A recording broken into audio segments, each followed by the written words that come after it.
So if you're TOP FM.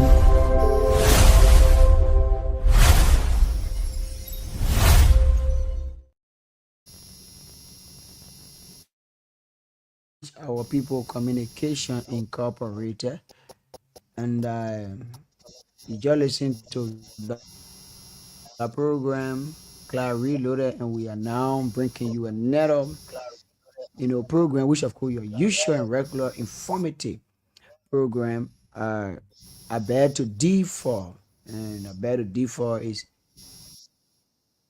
your program that comes your way 6 days a week from Monday to Saturday.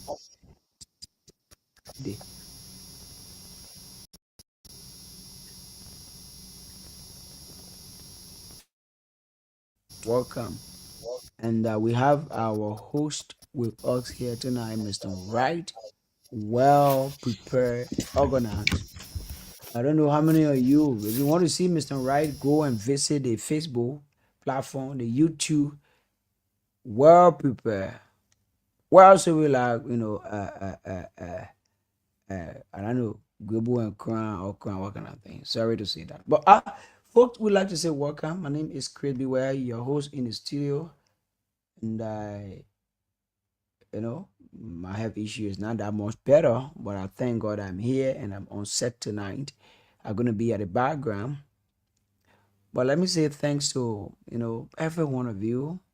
Which for me and even the platform requests you of three things: like, share, and comment. The platform is informative. So if and only if you are looking for your brothers, or you want your brother and your sisters to change their mind and attitude that was said by Dr. Bople, changing minds and changing attitude, you need to share the information with them. Some of them only follow the platform, social media platform, but they not look at other critical things. You just share it with any individual and you comment. So also when you share it to YouTube, you share, let it go across. So I'd like to say thanks so much and welcome, Mr. Wright. Good evening and welcome. I'm so glad that we are all here tonight. It's not easy, but we are together. Speak to your people and then give me the direction. Thank you, sir.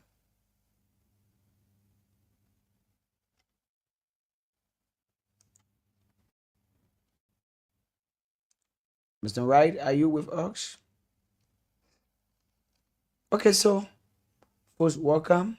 Welcome. Thank you. If Mr. Wright joined us, we will hear from him, but it seems to be it's not with us for now. So whatever you're doing and however the case may be like, this is about to D for your regular and usual program. Somebody say, well, I'm not seeing Ellis. Ellis is going to join us later. The same way I was sitting home. I was joining that the same thing. Ellis is out for the studio. Be here for time and we help one another. So that's how it works. So Ellis not going to be here in studio tonight. I am the one in studio. Chris Beware. So I'd like to say welcome. Let's hear from you tonight as a citizen of Grand Jita County. What is on your mind? You're not only talking to people who in Grand Jita, you're talking to people who around the world. You go on YouTube, you're gonna hear yourself live. You go on the Facebook, you're gonna hear yourself live. And also when you see yourself, share yourself. You're talking, even when you're not seeing yourself, share yourself when you're talking. So we like to say welcome if you want to be part of the platform tonight on Top FM 105.3. Let's hear you. What is on your mind? Call on 0881 14 35 04. 0881 14 35 04. 0776 105 105. 0776 105 105. 0881 14 35 0504. And we will hear you tonight. What is on your mind? What you want to talk about? Our brothers and sisters out there listening, the people in Liberia, in other countries listening. Maybe the point that you're going to come up with, one of our brothers and sisters, even humanitarian out there, will let us say, "Oh yes, let's go to the phone line and talk to our first and blessed caller." Good evening and welcome. Yeah, man. Hello, man. It's Steven. I'm calling from San Kota, Steven. Stevie Yam, welcome, my dear friend and brother. Yeah. My question the afternoon to our missing brother again missing. Okay. We want to tell the local authority you have been county will not be going in our different places. People be telling us people who they engineers. Every family people can lose in your country. So we come in also this more our petition to tell the country people in the country should be telling our lawmaker without what things happen in this country. We want our two brothers are missing. Is more. We come in also protest. My second question is only this afternoon to the church in this country. Socially, Baga can see this country. First in this country is he can to fight us in this country. So in all over the country, all over Liberia, also trust our brothers in this country. So we tell you, be coming, not in this country. They see this country. So from now we tell who will become president in this country. Afternoon. Thank you so much, Mr. Yam. Thank you for being part of the platform tonight. Our two missing brother, the two missing guys, the local authority need to work on the citizen coming out, and also again the drug issue. Thank you for being part of the platform. Layer you tonight on 0881 1435 04, 0881 1435 04, 0776 105 105, 0776 105 105. And I hear you. What is your take? You're following the activities in Liberia, the entire country. What do you want to bring on the table tonight? Your sisters and brothers that can't even, go on social media. They don't have big phone. They don't listen to radio. What do you have for them to say, "Oh, this is why it's happening"?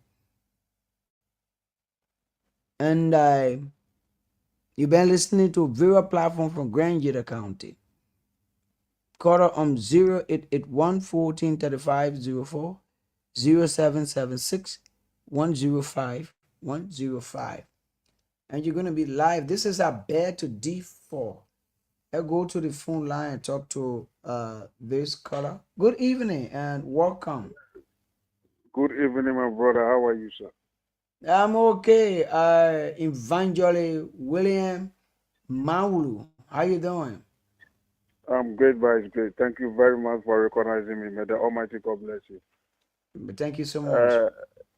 This is what I want to say to we, the aliens and the foreigners on this land. If their own brothers is missing and they can't find them, what about we, the aliens and the foreigners that we are here? Our own will be zero. You will take your resident permit, it can't help you. So I want to plead with the aliens and the foreigners on this land. They should know how to take their footsteps. That the reason why we come here, we'll go back, that our family will see us. Because if two brothers are missing for about 2 to 3 months now, and the country authorities are there, and they can't find them. And everybody is living in a happy life. Then what about we, the aliens? Are you going to say because you have a resident permit? Are you going to say because you are a pastor? Are you going to say because you are an evangelist? No. We need to open our eyes that the reason why God brought us here will come to pass. Thank you very much. The Lord bless you. Thank you so much, Evangelist. Thank you for being part of the platform tonight. Thank you so much. Where's our ox? Where's about the foreigner and the alien? If the indigenous, if the people who own the county, the people got missing and they are living freely, what's our ox? Be careful. Let's go to the phone line and talk to this caller. Hello. Hello, BY.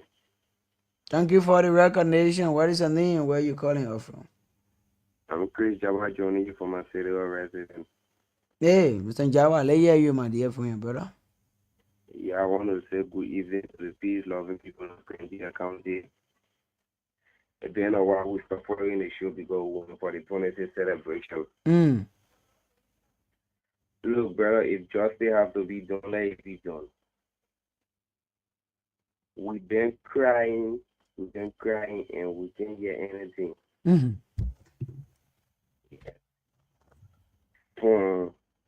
Month before last, up to present, 2 persons have gone missing. Up to now, there is no final saying.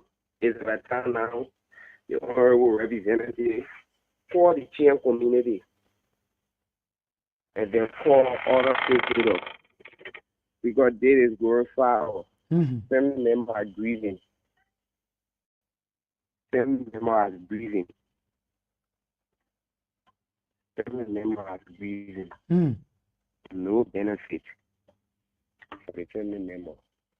Why they can't put that guy out and come and give statement where he keep the people family or where he thinks the people is and it's going to be happy small.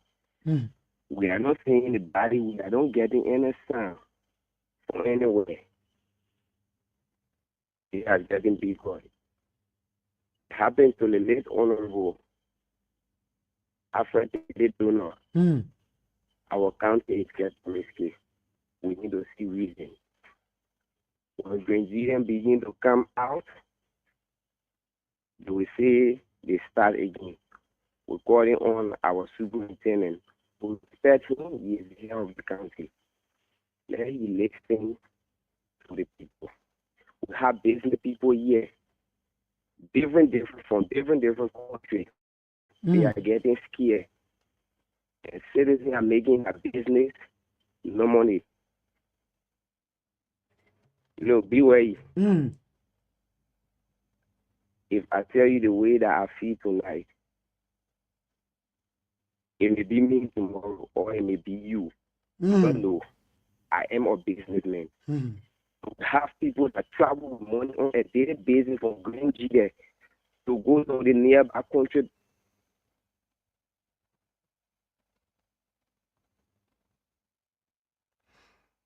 Mr. Java, Nisi, thanks so much. Hello? Yeah, I said thanks so much, my dear brother. Yes, actually, we have She's on her way coming. She's gonna log on her phone. go to the nearby country and buy goods. They are getting scared. Let the legislature come and give our report, please. Let Grenada be sweet for everyone. Or thanks for the show. We stay following. Thank you so much, Chris Java. Thank you for being part of the platform. If you are there, let hear you on 088-114-3504-0776 105 and you're gonna be live tonight. I discuss Grenada, discuss Liberia, and the one global village we have, the world. Let's go to the phone line and talk to this cutter. Good evening. Good evening, Chris. Yes, sir. Rick Doe. Yeah. How you doing, my friend, brother? Oh, we bless God for life today. Thank you for the topic on our discussion. Thank you, my brother. You know, when something happens, the way you handle it and how you will get resolved. If you not handle it carefully, it will slap from you. And things getting worse in Grand Jita now. Grand Jita is getting dangerous. It is better if somebody got missing. It is better to find a body creeks. But the dangerous part is why now 3 months we don't ever to even get any information that related to they think will bring positive result. No. It happened to happen, don't know here we cook in the street at the end of the day, we get back on our normal business. Today, other family grieving. But when you seeing it, other people saying that you accusing them falsely. But the way leader perform, according to the performance, you can analyze and say what you want to say about it. I talked the other time when 26 were coming. We said I would not have celebration. At the end of the day, here we saw people in the street. While other families are grieving, are we celebrating for the missing of our two brothers? Or what is celebration about? The representative who control the district king. At the end of the day, nothing. Nothing yet. Chris, they are progressing. Nothing. So the only thing, the second to the last quarter that just left, it is only thing. It is true. We now Mr. Nuba, can you try calling Chris? We gotta get him how you walk. Thank you, Mr. Ndoa. Thank you, Rick. Thank you for being part of the platform. Yeah, Mr. Wright, I'm getting you. I haven't called. Okay, but you gotta respond when I'm calling you. Yeah, I was responding. Yeah, I said yes. Anyway, okay, so folks, we have the host here already. The host, Mr. Wright, and attending the flow over to him. Mr. Wright, it's up to you. Thank you so much, and Mr. Nubo, every one of you. Thank you. Thank you, Chris. And Dr. Zia, can you hear me? Hold on, call it right? Yes, I'm hearing you. I'm hearing you. Do you hear me? Pronouncing it the right way.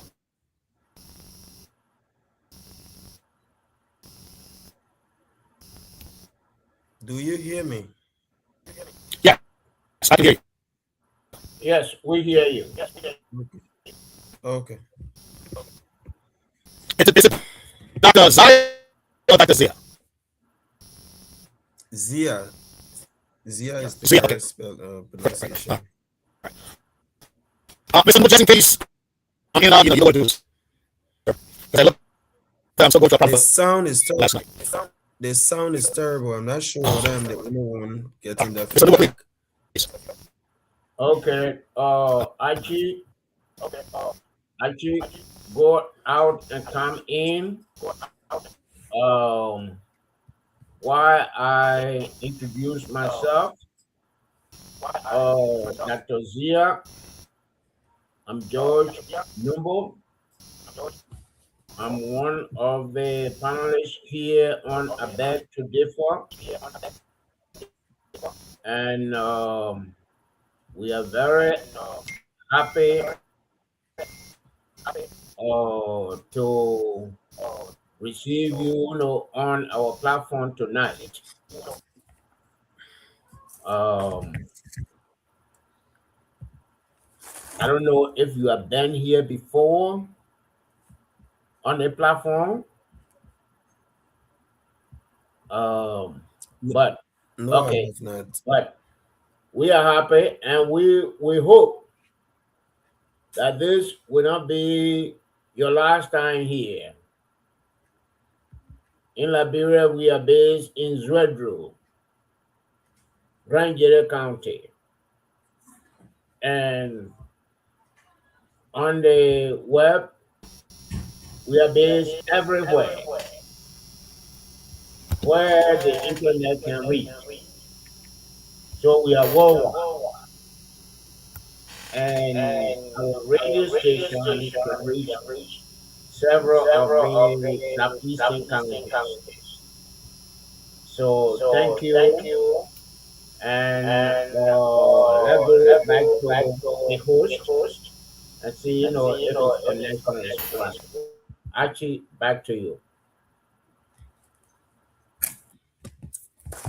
Fine.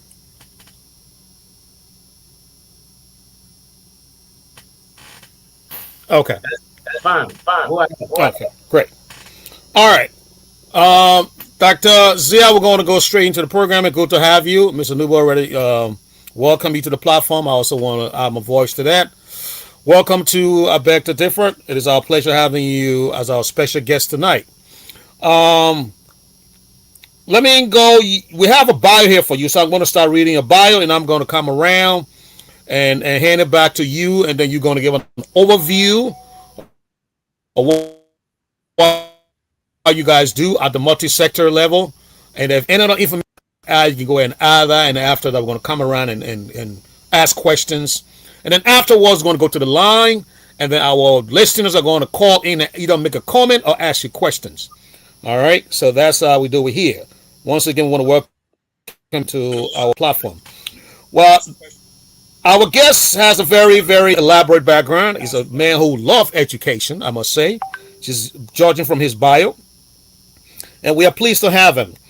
The name is Dr. Moses Zai II, MD, MLCP, Psych, ICAP 1, Director of Mental Health, Ministry of Health, the Republic of Liberia.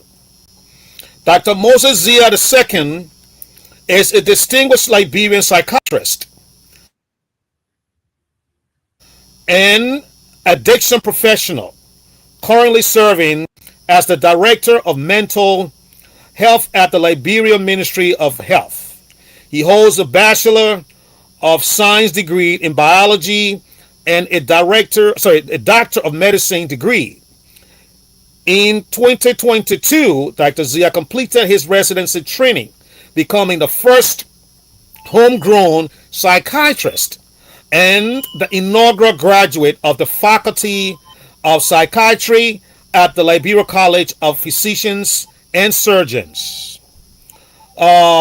Additionally, he holds several professional certificates in leadership and management in healthcare management, global mental health, among others, from notable institutions at home and abroad. He is an alumni of the International Program in Public Health, Leadership, IPPHL, at the Evans School of Public Policy and Governance, University of Washington, USA. And also an alumnus of the U.S. Department of State's International Visitor Leadership Program, IVLP. Beyond his current duties as Director of Mental Health, Dr. Zia chairs the National Multi-Sectorial Technical Working Group on Drugs and Substance Abuse, leading the development and implementation of national strategies and interventions aimed at tackling the drug crisis in Liberia. He is also a seasoned educator with over a dozen years of experience serving as a lecturer at the Mother Pattern College of Health Sciences for over 10 years and at the United Methodist University Graduate School of Professional Studies, influencing the next generation of Liberia's public health leaders at the undergraduate and graduate levels. Dr. Zia continues to mentor mental health professionals, medical students, and resident doctors, reflecting his dedication to advancing medical education in Liberia. That is an elaborate bio, Doctor. I might say that. We honor you, and we appreciate your service to the country. At this time, I'm going to turn it over to you, Doctor, so that you can talk about what you do at the multi-sectoral level. If there's anything I left out of your bio, please add that as well. The floor is yours. Okay, good evening, Mr. White, and good evening to our other panelists. There's some feedback. I'm not sure if you're getting me very well. Can you please confirm if I'm audible enough? Okay, thank you. Good evening to everyone on the show, and good evening to our listeners, wherever you're joining from. Thank you, Mr. Wright, for that introduction.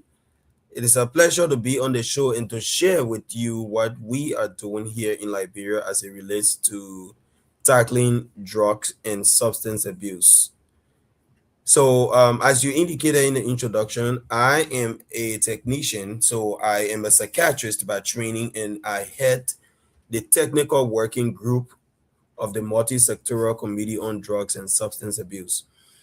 As an update, and based on the subject we intend to discuss, I would like to do a presentation on the National Anti-Drug Action Plan, which was launched in Liberia in 2025, and then provide some update as to what the committee has been doing over the time since the inception. So, as a reminder, in 2024, the president of Liberia, His Excellency Joseph Yuma Boakai Sr., declared a public health emergency, the issue of drugs and substance abuse. And he went on to institute a committee called the Multi-Sectoral Committee on Drugs and Substance Abuse. The initial pronouncement had 6 members on the committee, where we had the Minister of Health serving as the chair and the Minister of Justice serving as co-chair. So that means the Ministry of Health and Ministry of Justice, both of them provide leadership for the overall multi-sectoral committee. Some members appointed to the committee included the Ministry of Youth and Sports, the Ministry of Gender, Children and Social Protection, the Ministry of Finance and Development Planning, and the Liberia Drug Enforcement Agency. So those were the original 6 members that were announced by His Excellency President Boakai. Now, in 2024, when the committee, under the leadership of the Honorable Minister of Health, Dr. Louis Mpoto, when the committee convened, it became apparent that there were other very important stakeholders who were not originally announced by the president, but whose presence on the committee by default of their scope of work meant that we needed to expand the committee to include additional members. So under her leadership, the committee expanded to include additional agencies, including government ministries, agencies, and commissions. It also included civil society organization, as well as religious community and so forth. So the current membership of the multi-sectoral committee is way beyond the original 6 members that were announced. So in 2025 of August, His Excellency President Boakai reconfirmed his commitment to fighting drugs, and he then required that the fight against drugs should involve the entire society, or everyone. So he called for the whole of society involvement. So over the time, the multi-sectoral committee had been working in the back, and there are a number of things we've been doing. But one of the most cardinal things we did as a committee under her leadership was to develop what we call the National Anti-Drug Action Plan. If you want to tackle any problem, you have to plan as to how you want to go about this fight. So, under her leadership, the multi-sectoral committee developed a 5-year strategic plan. This the anti-drug action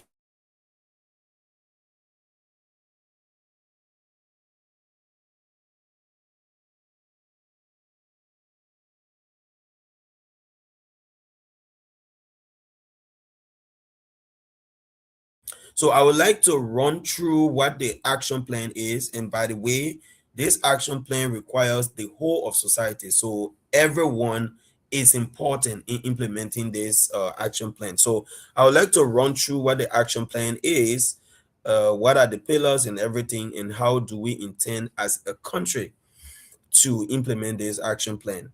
So it is called the National Anti-Drug Action Plan from 2025 to 2030. Which is actually a 5-year plan. Okay, the implementation starts this year, which is year 1. So with that, I would like to provide a little bit of context to how we develop this plan and why we think the fight against drugs should involve everyone. So for context, it's important to note that Liberia as a country has not been able to do a national prevalence study to really understand the disease burden, especially drug abuse, which is what we call substance use disorder or drug use disorder, which is a brain illness. We have not been able to really understand the disease burden. However, in 2022, the UNFPA, which is the United Nations Population Fund, in collaboration with the government of Liberia, did a survey, and it was more of a mapping survey to understand what the overall picture looked like in Liberia, especially the issue about drug use. So it was estimated that about 20% of Liberian youth were abusing substances. 20%. So when you look at what 20% means, this means that the current population, which we know is very youthful. So the Liberian population is very youthful, right? So the 2022 census indicates that about 75% of the population is below the age of 35. And about 60% of that population constitute what we call youth in Liberia. So if 20% of that number is abusing drugs as per the estimate, that means we have a big problem. So this calls for us as a nation to look at the issue of drug abuse and tackle it as a common enemy. So we also look at drug abuse as having multifactorial causes. So it is driven by multiple things.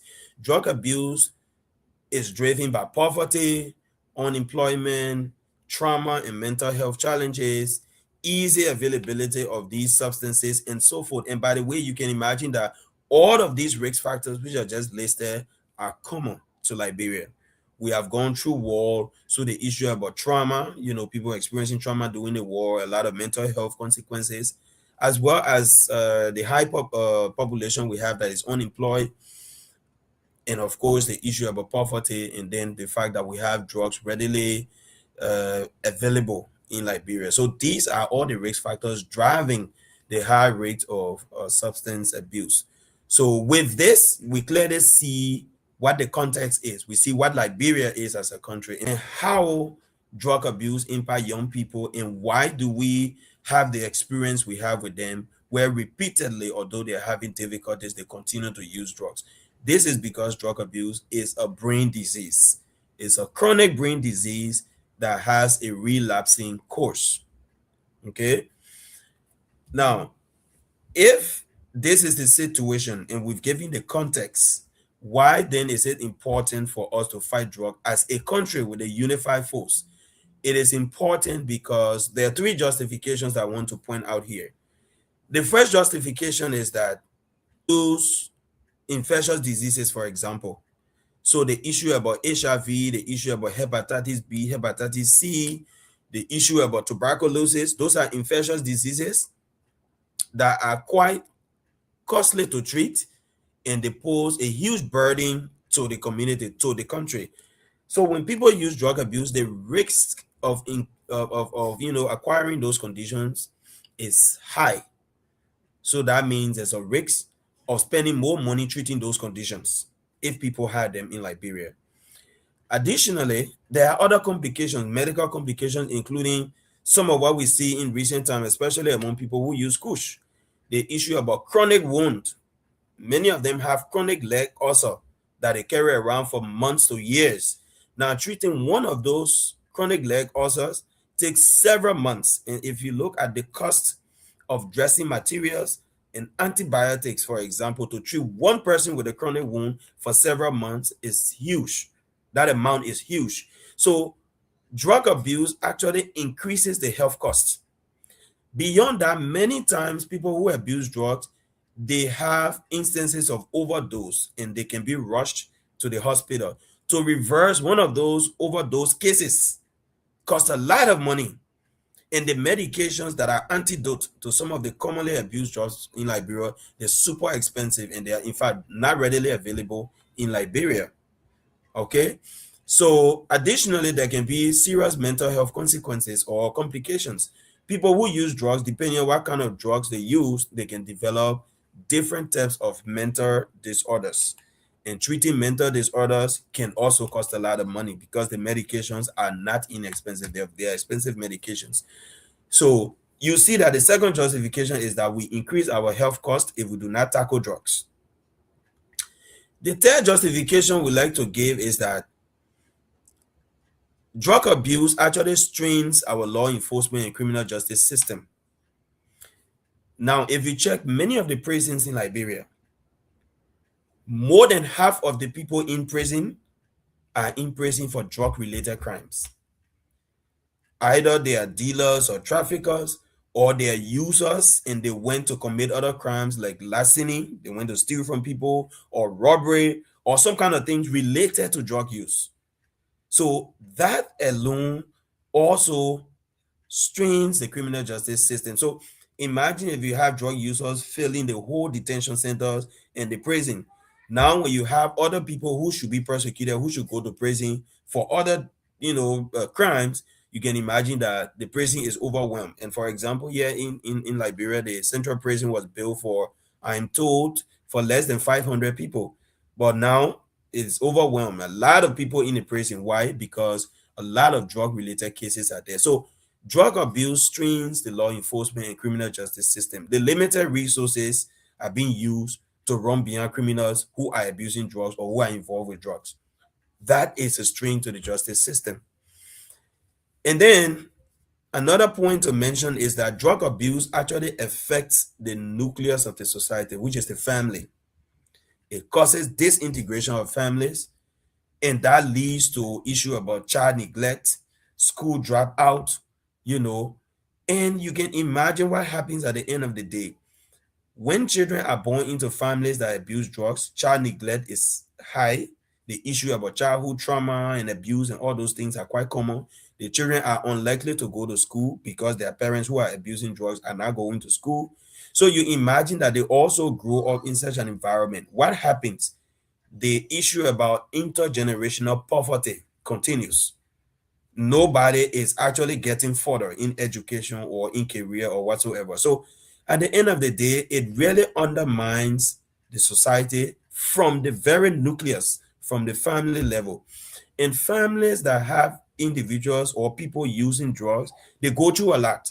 Even if you do not have someone directly, someone may have explained to you what they go through when a member of a family starts to use drugs. So this is one set of justification we want to provide. This is just one set of it. And the summary of this justification is that drug abuse undermines our national development. The next justification I would like to give for why, as a country, Liberia should invest in fighting drugs is the fact that when we invest in fighting drugs as a nation, the return on investment is extremely high. Meaning, every amount we spend, we tend to get way more than what we spend when we fight drugs as a country. So now there are a lot of evidence available that shows that when you fight drugs, you can actually get substantial yields or benefit in return.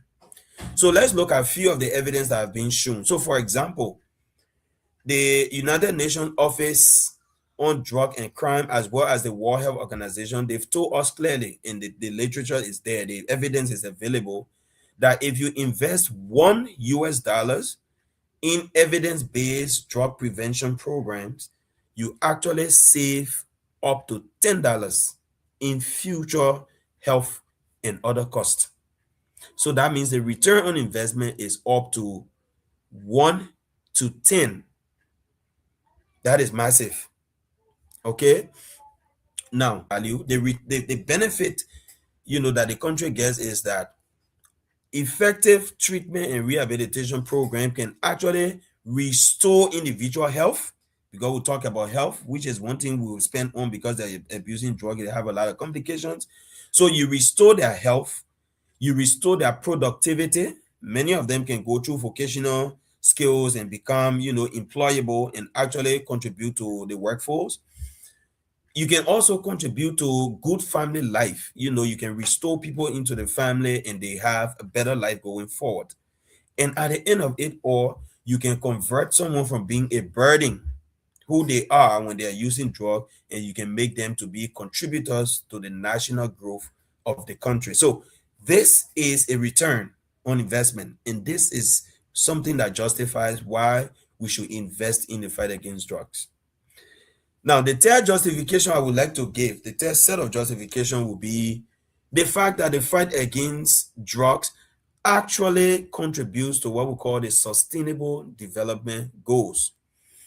Now, as a global village, Liberia signs onto all these concessions and conventions and agreements globally, that as countries or member states, we want to do this during certain periods. So we know that there's a sustainable development goal that has been in existence since around 2013, so forth.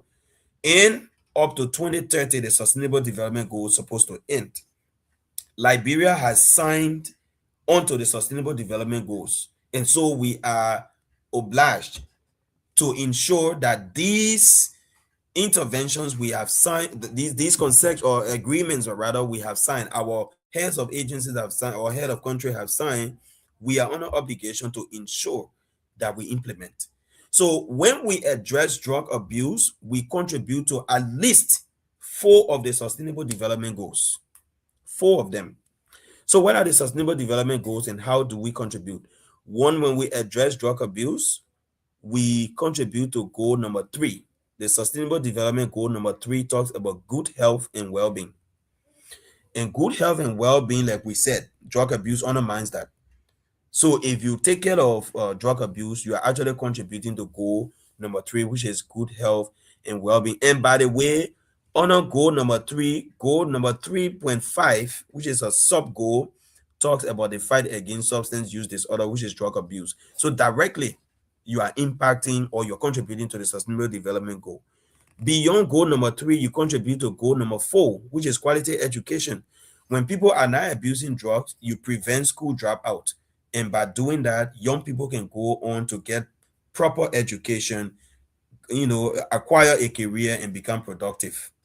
And when they become productive, it means that we also contribute to goal number 8. Goal number 8 talks about decent work and economic growth. When people are productive, they can work productively and contribute to their community, contribute to the nation building, contribute to national development, and the human capital is enhanced because people are being educated and they're acquiring careers. So we directly contribute to goal number 8, which is decent work and economic growth. So the final goal we contribute to also is goal number 16, which is peace, justice, and strong institutions. Again, when there's too much drug abuse, the problem about drug in the country, people abusing drugs, many times they engage in the criminal and violent behavior. That is the opposite of peace. And so if people are getting involved in the criminal act and everything, who did the justice system will be spending all the money to run behind people who are into drugs. At the end of the day, that is, there's a weakened justice system. So when we fight drug abuse, we actually contribute to a sustainable goal number 16. So it's 3, 4, 8, and 16. We directly contribute to them. Many of the other goals we contribute indirectly, but those ones we contribute directly. Now, these are clear justifications, and if these justifications are not enough to convince us as Liberians that we should tackle drug abuse together, then I'm not sure what else should convince us, because the future of our country is at stake as the result of drug abuse. Now, having said that, I would like to just highlight that the action plan that we develop has a vision. What do we want to see as a country? We want to see a drug-free, healthy, and safe Liberia. That is what we want. We want a drug-free, healthy, and safe Liberia. And then all the things we will do together will be the mission. That's what we want to achieve. So this action plan that we developed is guided by a few principles. What are the principles? We call them guiding principles. Those principles include the fact that everything we do, we should consider human right and dignity. So human right and dignity remains a major principle as part of our intervention to tackle drug abuse. The next thing is inclusivity and equity. Liberia is not Monrovia, for example. So we have a responsibility that every intervention that we plan in this action plan should reach the length and breadth of this country. That's equity. Everybody, everywhere should have access, and those especially who are who have vulnerability, those who are underserved, they should be able to benefit whatever we're trying to do. So that is equity and inclusivity, making sure everyone is on the table and everyone benefits.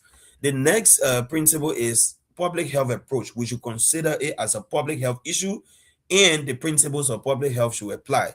We should consider the rule of law. Whatever we intend to do should be evidence-based. We don't want to, it's not magic we're performing. Whatever we want to do, there must be existing evidence to show that this action works, and that's why we should do it. All right.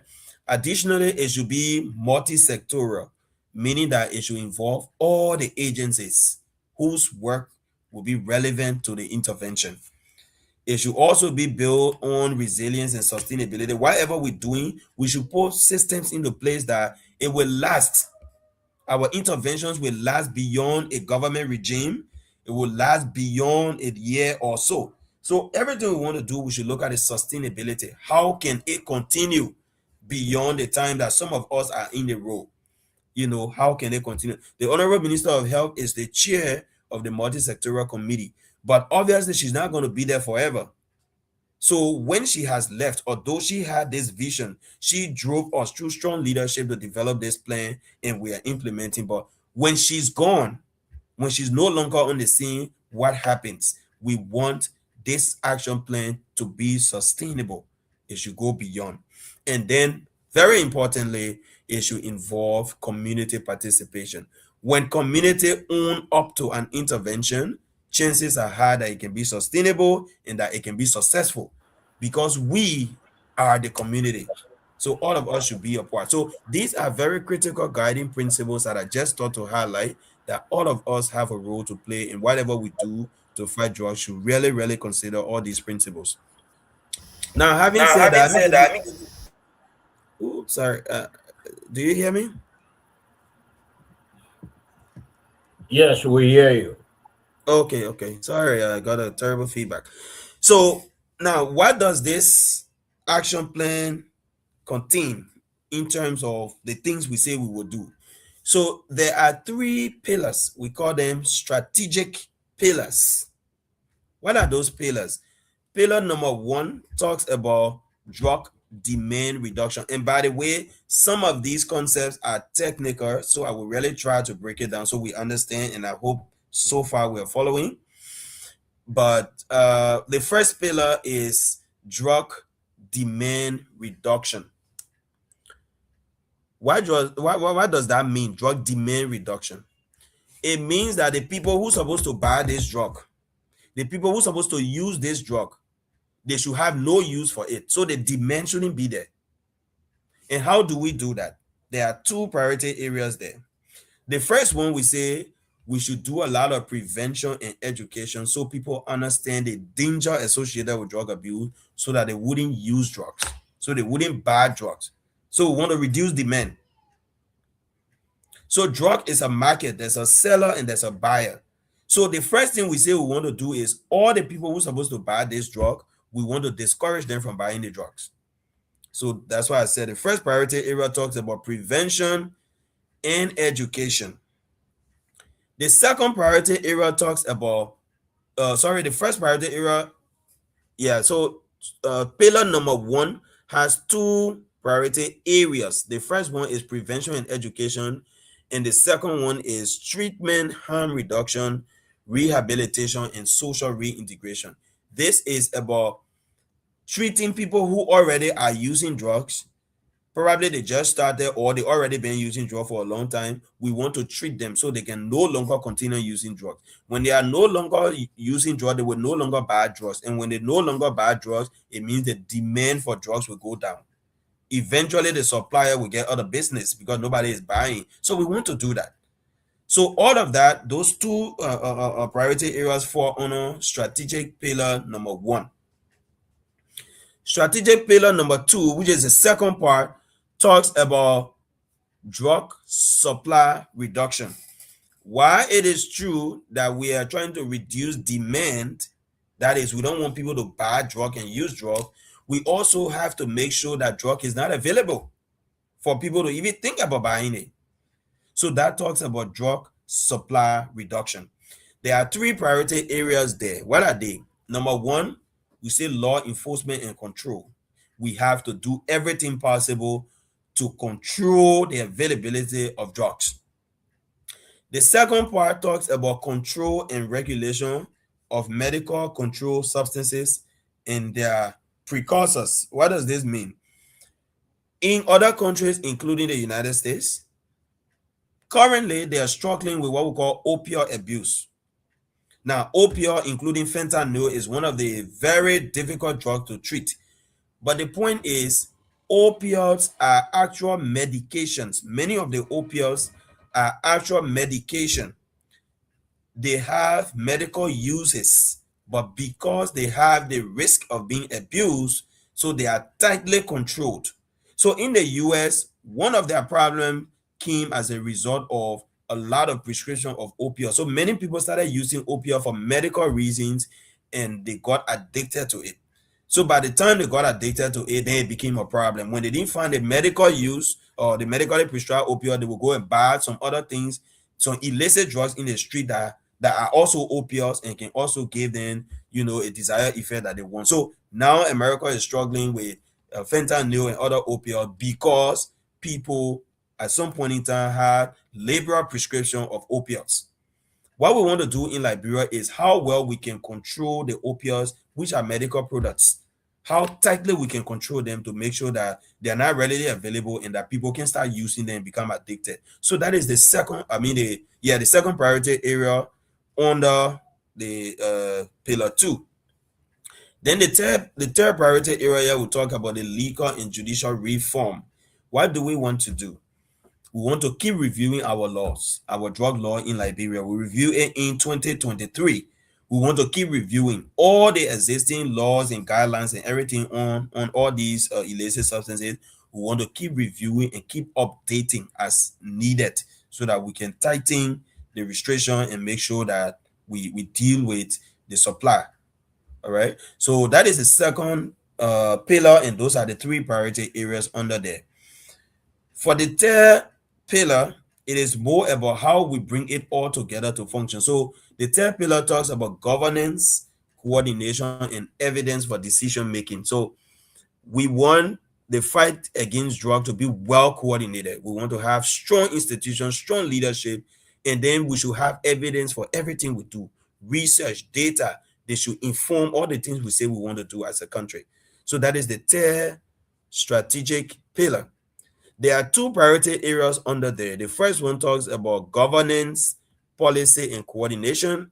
And then the second priority area there is research, monitoring, and evaluation. So we just want to make sure that this whole thing that we say we want to do, we should do it properly. This is all we are explaining. Okay, so just to run through quickly and tell you what some of these priority areas are and what some of the interventions that we want to do include. For example, when we look at priority area number 1, let's start from number 1. We say we want to do prevention and education. So what exactly we say we want to do? We say we want to do community-based prevention program. As we speak, what are we doing? We are working with communities. We are having education in communities. We're having awareness. We are working with families in communities. So that's community-based prevention. A lot of education. We also are doing school-based programs, working with students, young people. So we say we will do that. It's a strategy. It's part of the things we are actually doing. Then public awareness campaigns. Now we have public awareness campaign using mass media, social media, and so forth. So for example, this is a public awareness, public education forum now. And so we're educating people about drug abuse. We do that from time to time in Liberia across different radio stations and so forth. Okay. Then we also want to do what we call parenting and family support. Now, it has been shown by evidence that the risk of drug abuse in families that are dysfunctional, meaning families that are problematic, families that do not have good parenting style, the risk of drug abuse in our family among children is very high.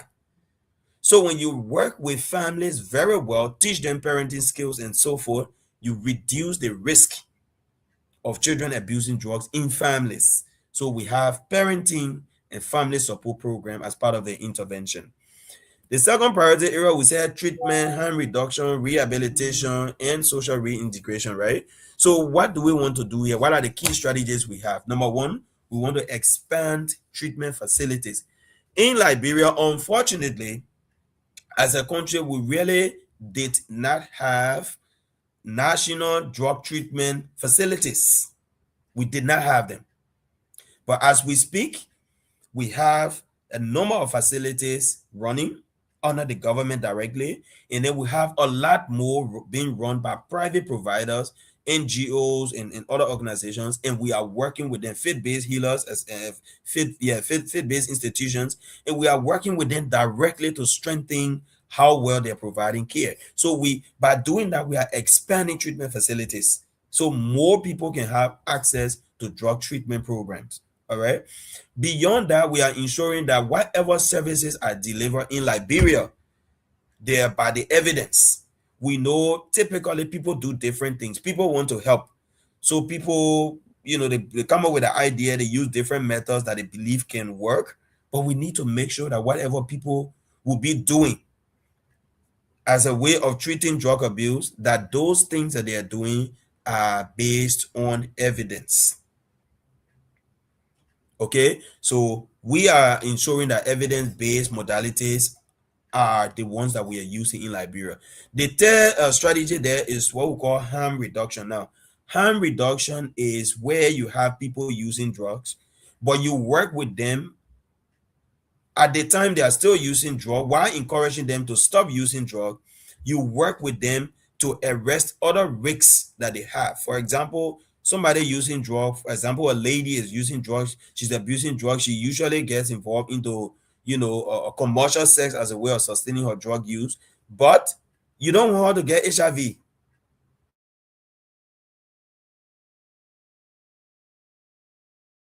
You are encouraging her to quit. You provide support so that she does not get HIV, for example, or she does not get hepatitis. Those, and we call them harm reduction methods. You work with them, educate them so that they know about overdose and how to prevent overdose. Those are things that you work with them about. HIV, hepatitis, TB, those are things you can reach out and work with them, teach them how to protect themselves, although they're still using drugs. So we call that harm reduction. It's part of the intervention we have. Then we have social reintegration, and then how to refer them to treatment. For the third priority area, we should talk about law enforcement and control. What we want to do, we want to tighten our borders, employ technology and anything possible that we can use to intercept traffickers. We need to do better. So some of the things that we've been doing, some of the plans that we have, For example, increase the number of people at the borders, have new deployment, rotate the commanders, because when they get comfortable in a particular space, a lot can really happen. So those are things that have been happening. We are tightening the border. And recently, for example, the LDA had additional manpower trained and they are being deployed and all of that. As we speak, efforts are being made to procure a lot of equipment, some of these technologies that people are using at borders. Many of these things, we need to get them so that we can tighten our border and we can be able to intercept drugs that's going in and out. Okay, intelligence gathering and collaboration. Again, drug, that we know drug most of the time is transnational. It's happening from different places. So you work with a lot of security institutions across the region and beyond, so that you can get intel in time and be able to intercept. Many of the interdiction we do, many of the things we do to arrest drug is not LDA sitting there just knowing that people bringing drug. No, it is intelligence.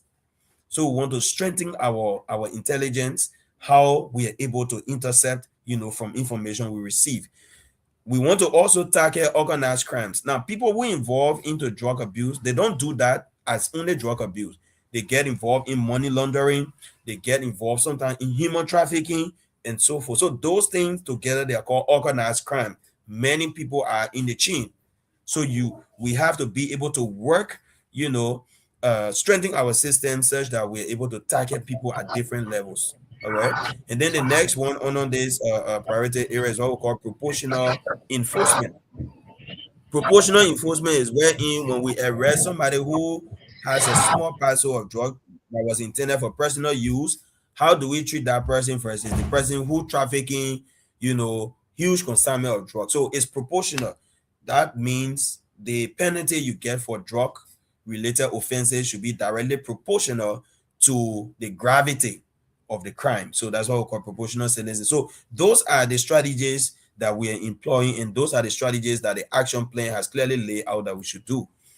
Priority area 4, which talk about the control of medical controlled substances. Here we want to be able to tighten our regular pharmaceutical practice in Liberia. One of the problems we've had is people can just walk to drugstore and buy any medicine. Now, this action plan is insisting and directing us so that medications that have potentials of abuse, including, the opioids, the benzodiazepines, for example, that there's tight restriction and control so that those medications are only available in certain pharmacies. And by the way, some time ago, the Honorable Minister issued a ban that came along with the Shisha ban that talked about tight restriction of opioids not being available in any other area. So those are the kind of interventions. So we need to strengthen, our compliance mechanism. We need to strengthen the data system to know how people are moving drugs, how people, how drug individuals who sell these medicines are clearly controlled so that the drug medications are not diverted for abuse purpose. Okay. Then priority area 5 talk about legal and judicial reform. I already mentioned it. So we want to review our national drug laws. We want to train the people in the justice system to understand what the drug law says. And then importantly here, there's something we call alternative to incarceration. We want to do that, wherein when we arrest people who are involved with drugs, and for sure they are committing crime, but because they are users, we should be able to find a way to send them to treatment instead of sending them to prison. So there's a mechanism we call alternative to incarceration. So you should go to rehabilitation instead of being incarcerated. So that is an intervention that the action plan also clearly outlines. Okay. Then the justice sector, sorry, I'm getting a feedback. Somebody should get. Okay. Is it me? Yes, the feedback is still there. So maybe if you meet, okay, I think it's good. I think that's from you, Archie. Okay, we're good. I'm not getting the feedback anymore. Yeah. Okay. So yeah, legal and judicial reforms, all these things involving the criminal justice system that we can do to help people, take treatment instead of going to prison when they commit minor drug offenses such as being users, and then you are in possession of small quantity of drug for personal use. We want the system such that we are able to track people who are diverted from the criminal justice system. Now the point there is, when you have a system that is not strengthened enough, there's a possibility for you to say, okay, this man is a user, and he has he has committed a minor drug offense, but the moment you letting that man off the hook, next thing he go into another place and he's leaving rehab, he's not committing to rehab. So we need to strengthen all those systems so that when people are giving alternative to rehabilitation, they don't end up in the street again, simply because they're trying to avoid prison. So those are the kind of things that this action plan has pointed out that we will be implementing. By the way, we have these programs, we need to strengthen them, working with the Ministry of Justice and the Bureau of Corrections. Area number 6, we are concerned about governance, policy, and coordination. So here, we want to make sure that the governance system is strengthened and that is permanent. And I will mention a bit what we intend to do about that. We want to make sure that the policy, what this policy is saying, should align with other national development policies. All right. We want to make sure also that community mobilization and civil society engagement is at the center of what we do. If you work in isolation of the community, your outcome many times cannot be what you desire, because the community, which is the major stakeholder, is not involved. So we want to make sure that community mobilization and civil society engagement is key. Next thing, we want to ensure strategic mobilization or resource mobilization and financial stewardship. We need to find money to fight drug itself is a trade. There's too much money behind it. So those who push the drug trade forward, they have a lot of money. So if you want to counter it, you also have to really invest. So we need a strategic resource mobilization structure, and so that we are generating funds. But beyond that, when we generate this fund, we have actual prudent stewardship, so that people who manage these funds are accountable. So we have to ensure all of that. We also need international cooperation and strategic partnership. You can't fight drug alone as a country. You need a lot of hands on deck, international partners, and so forth. So those are things that we want to do under this priority area. Then finally, for the priority areas, we want to do research, monitoring, and evaluation. And I will comment a bit what work we are doing around that. So the key strategies include, one of the things we thought about is National Drug Observatory. And by the way, we are in the process of developing this now. We want a database, a national database that tracks every information we really need as it relates to fighting drugs. How many people are arrested, how many people have been persecuted, how many people are indicted, those arrested, where they are, what is their current location. All those things, we want to have a database that will track it live, so that we're able to follow. Next thing, we want to be able to do national surveys and research. As a country, like I said, we don't have a national, research or national survey that has happened before, that is really representative of the country. But as we speak, we are currently in the process. We've submitted for the IRB approval, and so that means the research is currently on the way for the first time in Liberia, to be able to understand what the drug abuse situation is, the prevalence, what kind of drug people using, and all of that. So that's one major step forward that we're currently working on. We should be able to evaluate whatever we are doing. So impact evaluation is crucial. Again, you design a program and you implement it, you have to evaluate it. So we also have impact evaluation, and then reporting and accountability being major component of this fight against drug, or according to the action plan. So with that, how do we intend to implement this action plan? First of all, we said it should be multi-sectoral, meaning it should involve everyone. So broadly, we divided it into like 4 categories of people. So number 1, there's government institutions. So the Ministry of Health, Ministry of Justice, the Liberia Drug Enforcement Agency, the Ministry of Youth and Sports, Gender, Finance, Education, Ministry of Information. Now it's local government, Ministry of Local Government, Ministry of Agriculture, and so forth. So all these government ministries and agencies that have crucial role to play, they should all be part of the fight directly as part of the committee. The second set of institutions should include civil society organizations and community-based organizations. Civil society is very key. Like we say, they are the watchdog. They contribute a lot. They help with education. They help with stigma control and all of that. So they do a lot. So civil society is a part of the committee.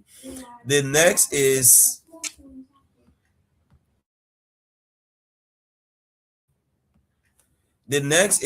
development partners and international organizations. You know, the one UN, for example, ECOWAS, for example, the UNODC, they are all interested. You know, they are all major stakeholders in fighting drug in the various countries. So those are all international organizations that are part of the multi-sectoral committee as well. And then the last, but by no means the least, will be local communities. We want community ownership, and I couldn't emphasize this a lot more. So with this, okay, so with this, someone will ask, how do we intend to fund this whole thing? Like, we need money, but how do we get the money to fund this whole thing? Again, it's difficult to get money, you know, in the midst of all the priorities. You want to invest in other things, you want to invest in infrastructure, building the roads, building schools, you know, building health activity, building health facilities and so forth.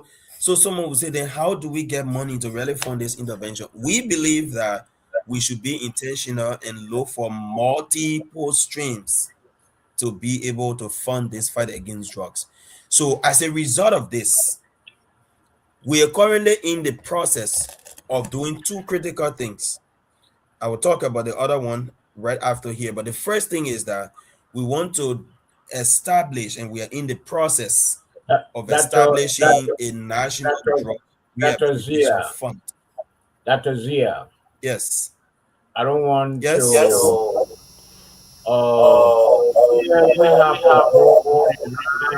Yeah, Mr. Nuba, line finish. I think you're close enough. Okay. Mm-hmm. Okay. Thank you. Just someone has to mute. Okay. Okay. I'm muting or just. Okay. Okay. All right. So how do we fund this? We want to establish a national drug rehabilitation fund.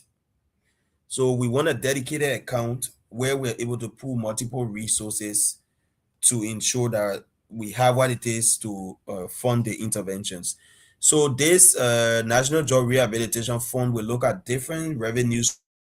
So for example, we'll be looking at government allotment. So every year the government has to allot money to fight drugs. So that is one resource stream. Next, we'll be looking at tax levies. Now, one of the things that we observe is that there are some legal substances, including alcohol and tobacco products. Those are legal substances, but they lead to drug addiction. They lead to addiction. Alcohol can lead to addiction. You know, tobacco, people can have addiction to that. So those commodities that have potential for causing addiction should be the commodities that will help to treat people who get addicted. So we call that tax levies or sin tax. So we're hoping that under the right mechanism, we will get some money from the taxes given by these products so that we can contribute to fighting drugs. The next thing is forfeited assets. Our drug law says when you arrest people who are involved in drug, trafficking or dealing, and you confiscate their properties, it should be forfeited at the end of the day once they've been prosecuted and the judicial system has cleared them and they are convicted. We should confiscate the properties. Now, those properties should be sold or liquidated, and then funding from there should support the fight against drug abuse. So similarly, we expect that monies from those kind of things will also support this rehabilitation fund. And then contribution from partners. There are a lot of partners in the space who can contribute from time to time. Then corporate social responsibility. We have concessions in this country, and they're doing their business, and they know that if the country is not stable, if drug abuse remains a crisis, it threatens their investment. So it is only fair that they themselves also contribute something so that together we can fight drugs. And then the last investment streams will be public-private partnerships, NGOs and organizations who want to help. We work with them so that they can implement some of the things so that they can provide help. We can also do fundraisers. We can do national fundraisers. We can have private donors. So people, for example, from the States who are interested in how we're fighting drugs and how they want to help, they can contribute directly. So this is how we want to generate resources. Then whatever we do, we need to monitor it closely. We need to monitor it closely. So the last thing I want to talk about is that we have different levels of leadership, which is the governance structure.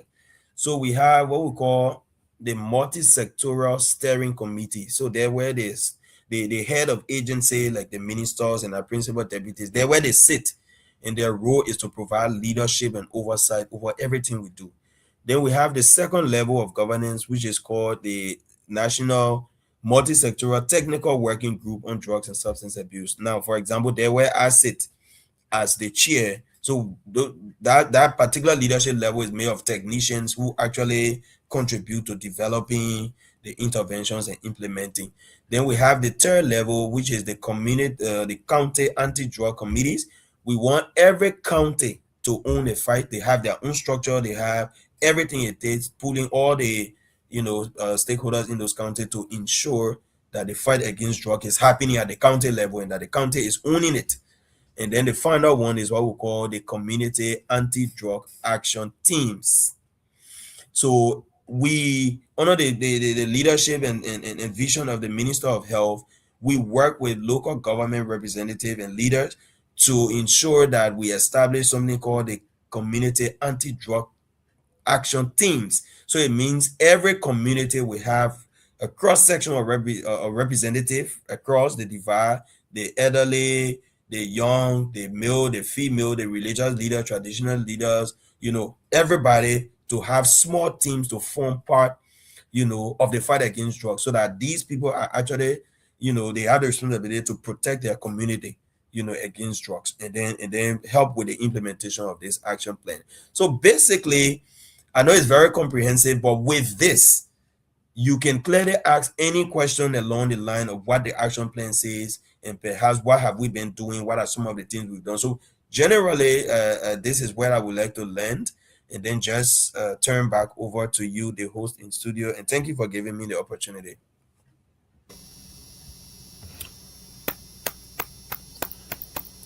Thank you, Dr. Moses Zia II. Let me applaud you for such a comprehensive, well thought out, chronological, presentation. I think you did yourself justice today. And to many of your followers who are in the comment section and cheering you on, I've seen it on all Western Monrovia tonight, in the comment section. Welcome to the show, guys. You really love your boss, But yes, at this point, we do have, it's almost 2 to 11 in Liberia there and 2 to 7 p.m. here. So let's do the doc. We're going to go to the lines because I really want the people listening out there to participate. So let's go to the lines and take a few questions, and then we're going to come back, and then you will engage with the rest of the panel. Chris, are you there?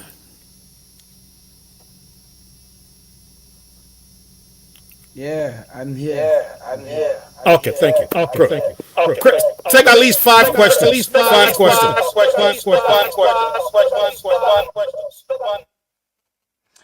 Okay, then, folks, we'd like to say thank you. Let's go to the phone line and talk to our first caller. Good evening and welcome, sir.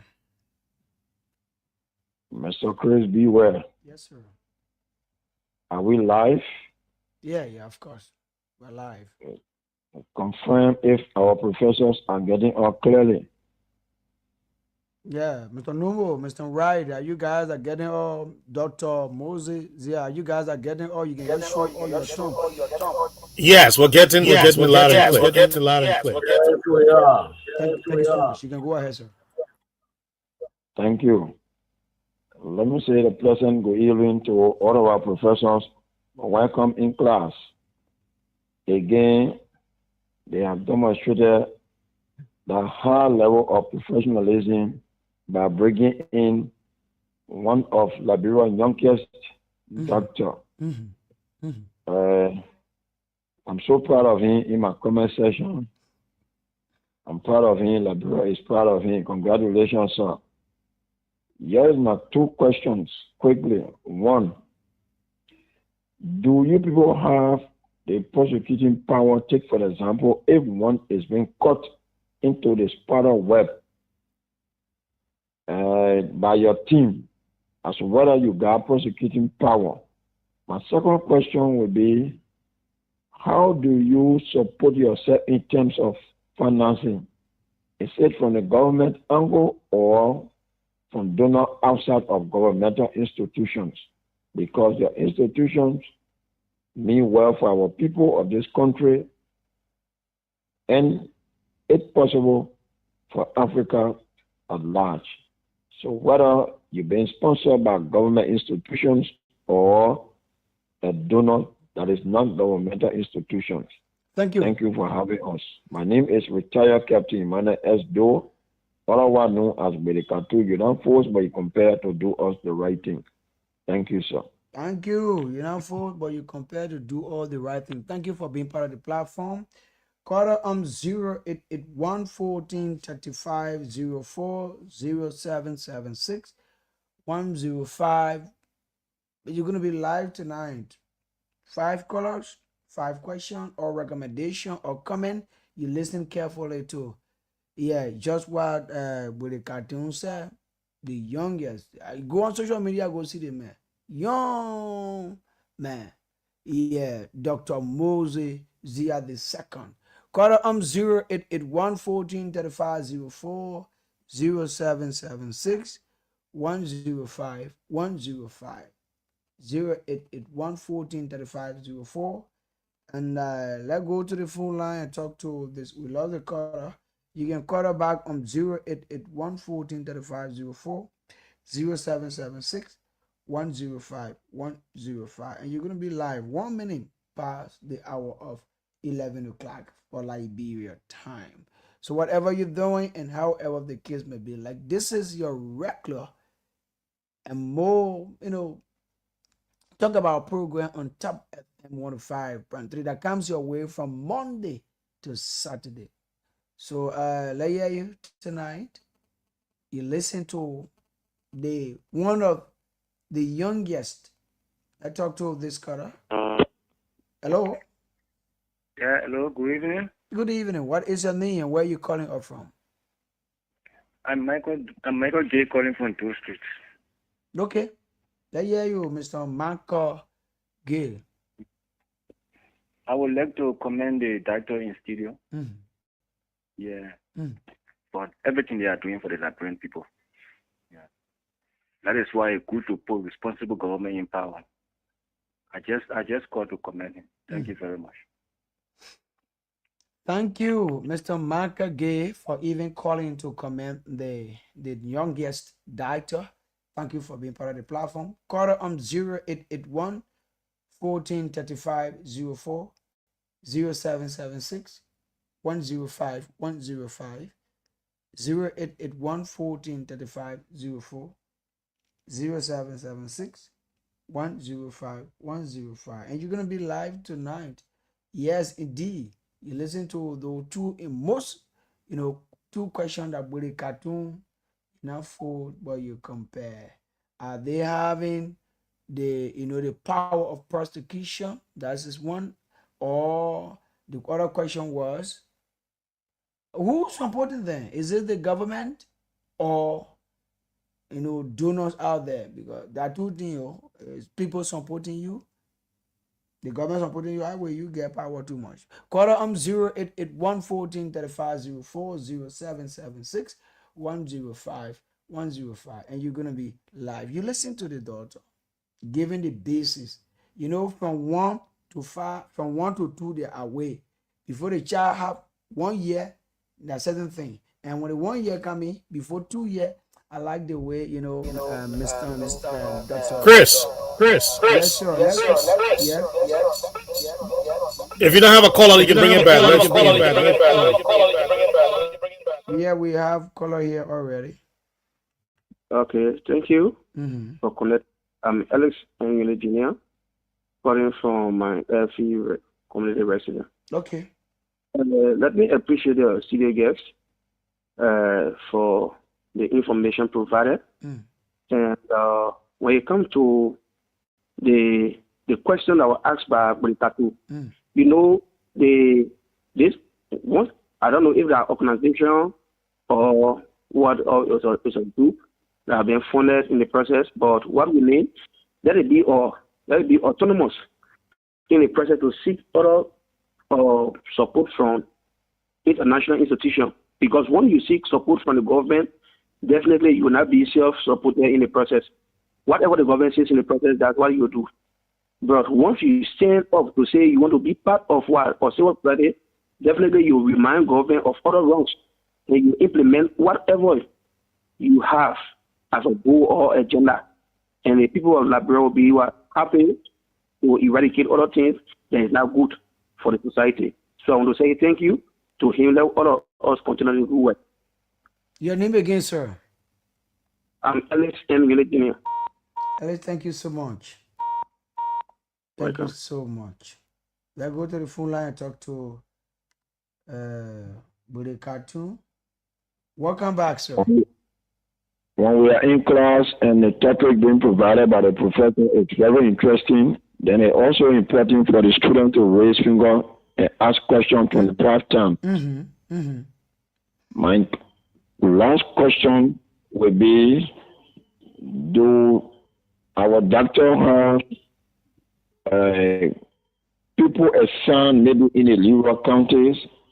If yes, how do one get around there in terms of maybe giving them information, especially when it comes to illicit drugs activity? If they got people in the rural countries, if yes, how do one get around them? Thank you. But cartoon, you're not forced, but you compare. Thank you so much. Thank you so much. We can get our last caller and go over to our panelists. Let's go to the phone line and talk to this caller. Hello. Yeah, good evening. Yeah, Mr. Emma Williams, let hear you. Yeah, thank you very much for that organization. I want to ask one question. Yeah, as a Liberian, what can we do today? How we can manage for the drug dealing in Liberia? And on what condition? Thank you. This is my way. Thank you. That's my question I want to ask. Okay. Thank you, Mr. William. Thank you for your question. As a Liberian, what can we do today and how can we manage when it comes to the drug issue? Thank you for that question. Mr. Wright, I think we can go over to you guys. Thank you so much. All right. Thank you so much, Mr. Wool. Mr. Ware. Gosh. All right. And thanks to all of our callers tonight for being part of the show. I always say, sometimes I think it's too late for you, but you're always proving wrong. That's good. So, Doc, this is what we want to do. I would really appreciate you to keep the response very, very concise, because I want to go around the table so the rest of the panelists can be able to engage you. All right? So let's come to you so that you can be able to respond to the callers, and then we'll go around the table. Okay, thank you to the callers for joining the conversation. Mr. Doe, quickly, let me look at your three questions. One, you asked whether we have the prosecutorial power. So this is a multi-sectoral committee made of various government ministries and agencies, as well as civil society and international partners. So the Ministry of Justice is the co-chair to this committee. So certainly everything around prosecution falls in line with the Justice Ministry and the judiciary. So they work directly. So yes, we do as a committee. This committee is everybody's committee, like I said. The second thing is, how are we financed? So currently the government of Liberia is funding the interventions that we are doing. Of course, the government is the the biggest funder of what we're doing. However, we continue to work with some development partners like the One UN, so they provide some support from time to time to do specific interventions. And we continue to also leverage on other opportunities like some local organizations who are also in the space fighting drug. We are able to collaborate with them, and their support is also contributing to the overall success we're gaining. So yes, government of Liberia and then partners and some local NGOs are supporting in general. The Leeward County, yes. So a few months ago, I was in Southeast. I was in Zwedru, and I had a show on one of the radio stations, and I mentioned that the fight against drug abuse is county level. So just as we have the national committee up here, the counties are supposed to have their own committees, and the county committee, under the leadership of the superintendent, supposed to include all the other partners, Ministry of Health, Ministry of Justice, and so forth. So at the level of the county, your interventions can happen exactly as we are doing it centrally. So it requires the county, the membership, the community, the citizens of the county to fight drugs, just as we are doing it nationally. Those are the three questions. Mr. Gay, thank you for the commendation. I appreciate that. Alex, you're asking whether there was a comment about whether this is a government or the civil society. So like I said, this is a multi-sectoral committee. At the end of the day, civil society is a part, government is a part of it. We all put our hands together as citizens in every individual so that together we can fight. Okay. Some Mr. Williams, thank you for the call. He said, how can we fight drugs today? By being a responsible citizen, first of all, we encourage you not to get involved in not to get involved in using drugs, nor dealing drugs. As a responsible citizen, do not use it, do not sell it. That's the first way you can fight. Additionally, you can encourage and educate young people about the danger of drug abuse so that they too don't do it, so that they too don't use it. That's another way you can help.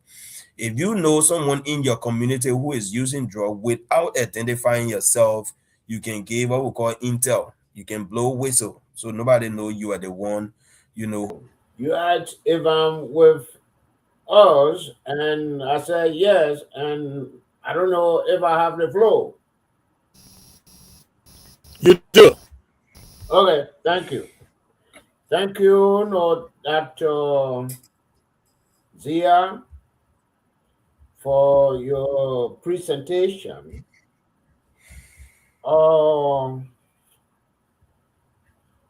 And you say, this is multi-sectorial committee. And I don't know if you are at the head of that committee. But I want to ask you, this committee is to combat drugs that is satiated in our society. And I want to find out how can we continue the combat if we don't even have a sniffing dog at the airport. We don't have a scanner that costs maybe up to $400 to $1 million at the airport. Do you think we'll succeed? Because the drugs still coming in. We are not manufacturing it. And it looks like, from news report, it looks like we are a transit point.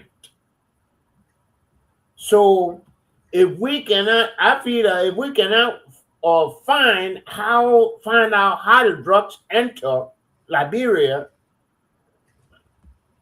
we will not. That's my question number one. How can we fight it if we don't have these things here? Number two, this is a committee established by the government of President Joe Boakai. And our budget has gone to $1.3 billion. I want to know the dollar amount that the Joe Boakai government has invested in this committee here. Thank you. That's my question number 2. Archie, I rest my case.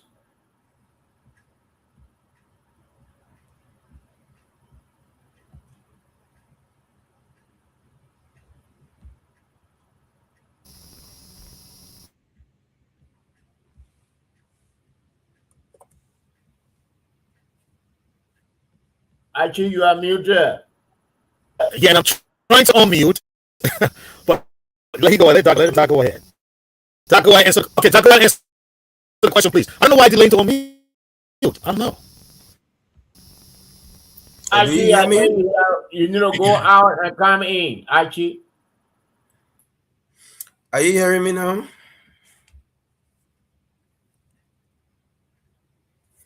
Am I audible? Okay, thank you. So, Mr. Nibo, thank you so much. Those are very important comments and questions and concerns for sure. So, I have just pasted in the comment section the link to this action plan that I've just discussed. I've just pasted in the comment section. So, the National Anti-Drug Action Plan clearly considers those concerns you have about very important instruments and equipment needed in the fight against drug, especially at entry levels or entry positions or points in our country. So when you spoke about the sniffing dog, you will see as one of the interventions in that action plan that we intend to establish what we call the K9 unit. The K9 unit is the sniffing dog that you mentioned, the security dogs. We clearly have a plan in this action plan. When you go to where you have the list of activities that we want to do, you will see it there.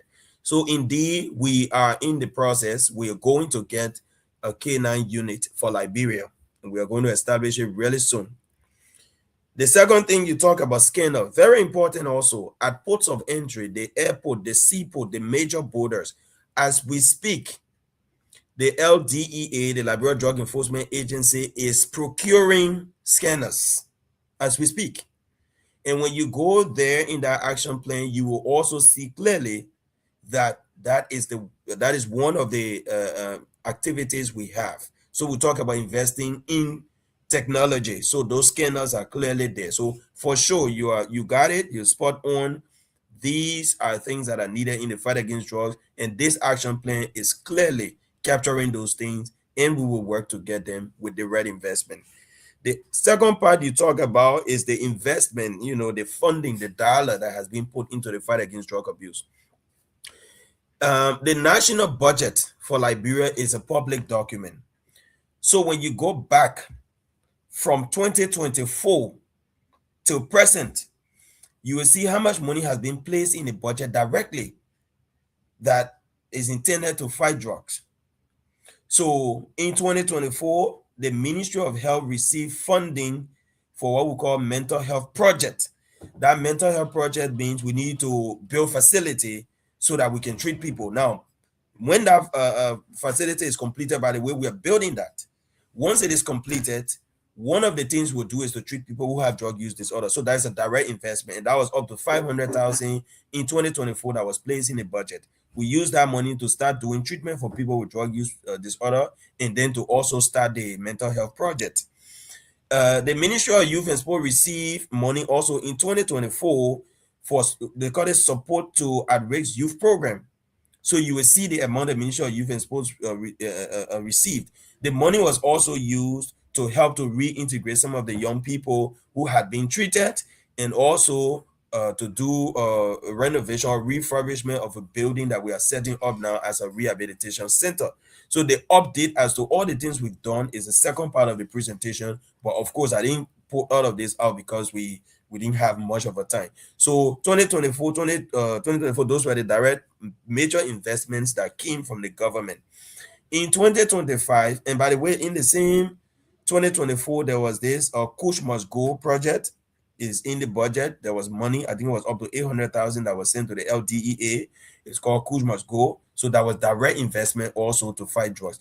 And those monies do not include personnel costs. For example, the LDEA agent, the doctors who are treating people, it does not include. So when you look at the overall investment, it is gradually increasing. This 2026, the government allocated 1.4 million in total for the multi-sectoral committee. But beyond that, the LDEA budget grew from around 4 million to over 8.6 million. So that was a direct intentional investment that shows that the government is directly investing in the fight against drugs. Are these fundings adequate? No.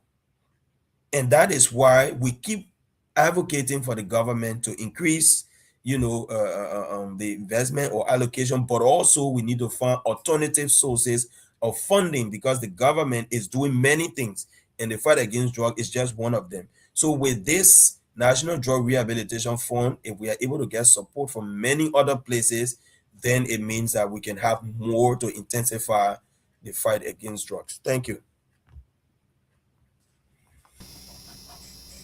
Thank you, Dr. Zia. Let's now go to Claudia.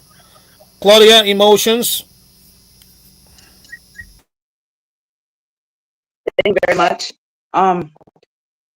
Welcome on the show. I'm happy to have you here because we've been having a lot of questions, and I really like your comprehensive update.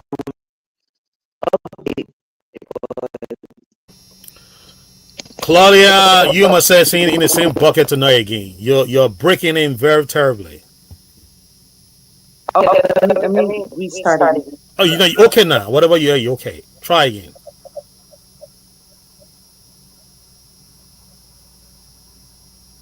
Claudia, say something. Oh no. Okay. You gotta go in and out. You gotta go and come back. Thank you. Yeah. All right. Good. So, Dr. Zia, let me jump in. So I want to go back to some of the pillows and a lot of the things that you provided during your presentation. So give us an idea. You spoke of data, and I think I wrote that down. You said it's important to have data tracking, and I couldn't thank you for that. Because this is what I do, in my line of work every day. I track data. What are some of the methodologies you guys are using to track these data? So that, for example, like Belekatu, the retired captain asked the question, are we nationwide? And if we are nationwide, how can we interface with you and the committee, the inter-ministerial committee? And one last thing I want to add to that. So we're talking data. Give us an idea of because you spoke of a community that is healthy, a community that is not, suffering from drug use, because it has to do with our future. So people listening like to know me. I would like to know how many of our youth now. Give a ballpark. You don't have to be correct, but give us a number and a percentage, if you have that information, of the at-risk youth now that you guys are looking at, and how does that put the country at a greater risk? Thank you.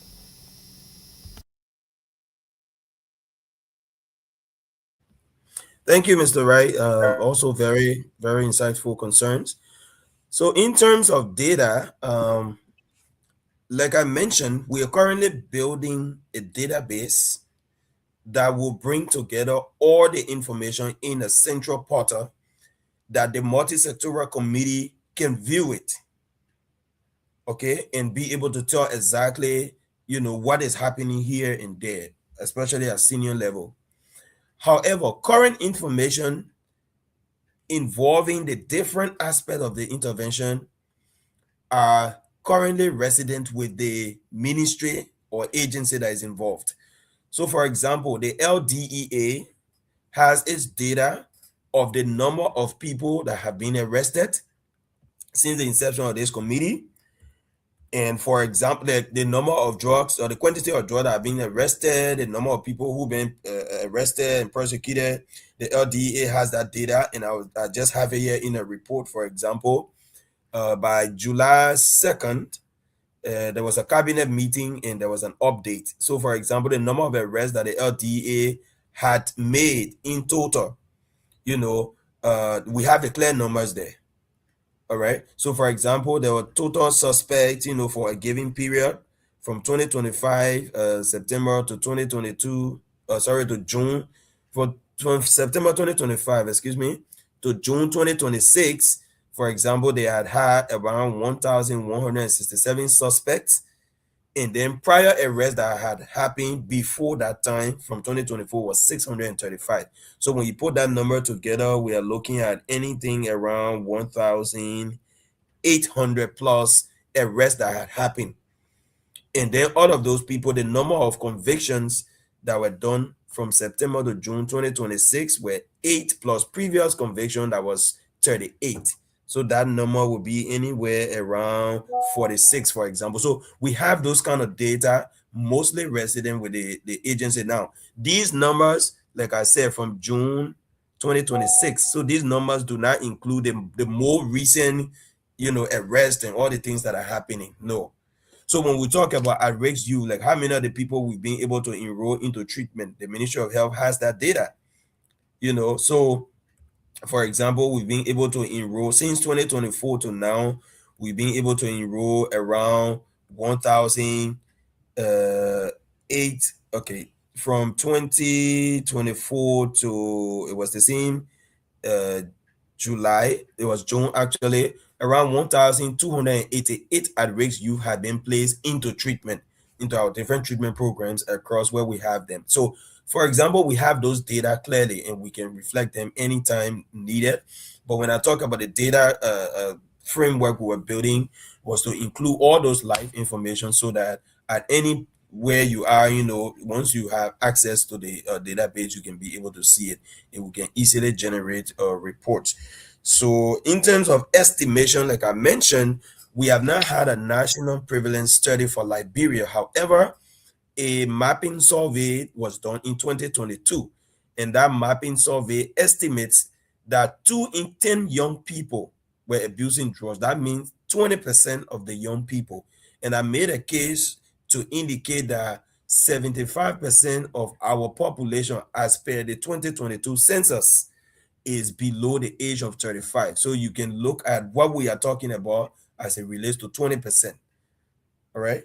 So I think there was a question I may have missed earlier, like who was in charge or who is in charge of the committee of the multi-sectoral committee. Like I said, the Ministry of Health is the chair agency. At the highest level, the Minister of Health is the chair. And then at the technical level, I, as a psychiatrist and head of the mental health unit at the Ministry of Health, I am the chair of the technical working group. So that is about the leadership. And then you mentioned how can people reach out. So we launched the anti-drug action plan in December of 2025. We have been rolling out, since the launch, we've been rolling out the plan to the different counties. And as we speak, the superintendents of the various counties have received formal communication from the Honorable Minister of Health, which I am following up now to ensure that the county level committee is established. Unfortunately for us, we just had a health conference for the last 3 days and the superintendents were in attendance. So I met a number of them and I've just reminded them about the letters that they received and how we can quickly set up the committee. So really soon the counties will have their own committees. However, nationally, the committee can be contacted mostly through the Ministry of Health because this is the chair agency. We had some numbers, direct numbers that people could reach out to access, especially if there were treatment-related issues you can access. The LDA also has numbers that are hotlines and you can reach out, but we are currently trying to get a toll-free number that people can use, to contact anytime, maybe to refer a patient for care or so. So I hope that answered the questions you asked. Absolutely. Claudia? Okay, can you get me clearly now? Yes. Okay, good, perfect.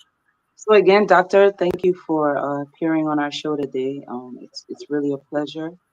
But I want us to clarify a bit of the critical challenges, the bottlenecks and the contradictions that I have listening to your explanation of your plan. Okay, so given that Liberia really does have less than 5 functional rehabilitations, because you said we have many, but I know as a foot reporter that you have less than 5 functional rehabilitations. Dylan's rehabilitation being one, and of course, Milton Bly having two, which I know is very functional.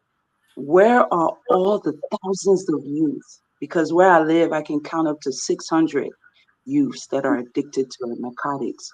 So we're estimating more than 1,000 when they're caught in this aggressive law enforcement sweeps. Because I see it every day. I saw about 3 today. Where will they be going for treatment? Because those less rehabilitation centers you have cannot host all of these youth. So I want to know, where are you going to be taking them? And it's important for us to know, because looking at your plans of punitive enforcement and the public health promising to have psychiatric evaluations and this mental health rehabilitation, it's important for us to know where you're going to get all these structures to feed these people. That's one of the questions I have. Then now we talk about corruption. We know that it's not hearsay, but we know that the securities agencies are our mole in our country right now. So how can this anti-drug action plan successfully halt? Because everything you're doing, you're trying to stop kush, cocaine, and other high-profile drugs from being in Liberia. So how do you intend to halt, especially these synthetic drugs in Liberia, knowing that the security sector holds this chaos in allowing these things to come in? That's my second question. I have one more, but I think we'll do that in the second round. So those are my 2 questions. Thank you. Okay, thank you so much. Is the name Claudius? Sorry if I'm not getting it right. Yes, Claudia Smith. Okay, okay. Mr. Smith, thank you. Those are very important questions. The first one, how many rehabilitation centers we have? As we speak, we have at least 14 rehabilitation centers we are working with directly. 2 of those rehabilitation centers, one in Grand Bassa and one in Montserrado, are directly being operated by the government of Liberia in partnership with another agent, with another organization, the one in Buchanan, in Grand Bassa rather. The other 12 of them are owned by private providers with whom we work. We provide education, we provide data support, we provide capacity building, on-site mentoring and coaching, and regular supervision with them. So there are 14 inpatient facilities. We have 2 outpatient facilities that the government is directly operating. One is in Congo Town and one is in Buchanan. And the reason we have those 2 counties is because of existing infrastructure that we could leverage on immediately to start providing some intervention. So that is the response to the number of facilities. As we speak, the Ministry of Health, through the county health systems, is working currently to ensure that all the referral hospitals, starting with the referral hospitals, will have what we call wellness spaces.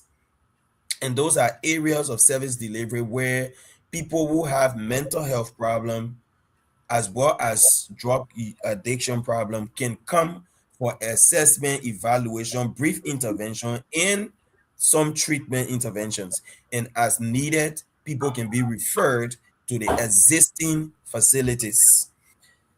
Additionally, the government of Liberia is renovating, and we are 90, maybe between 97 to 98% done with the renovation work. I wish I had the means to show some photos, but we are renovating 2 rehabilitation facilities in a place called Bensonville.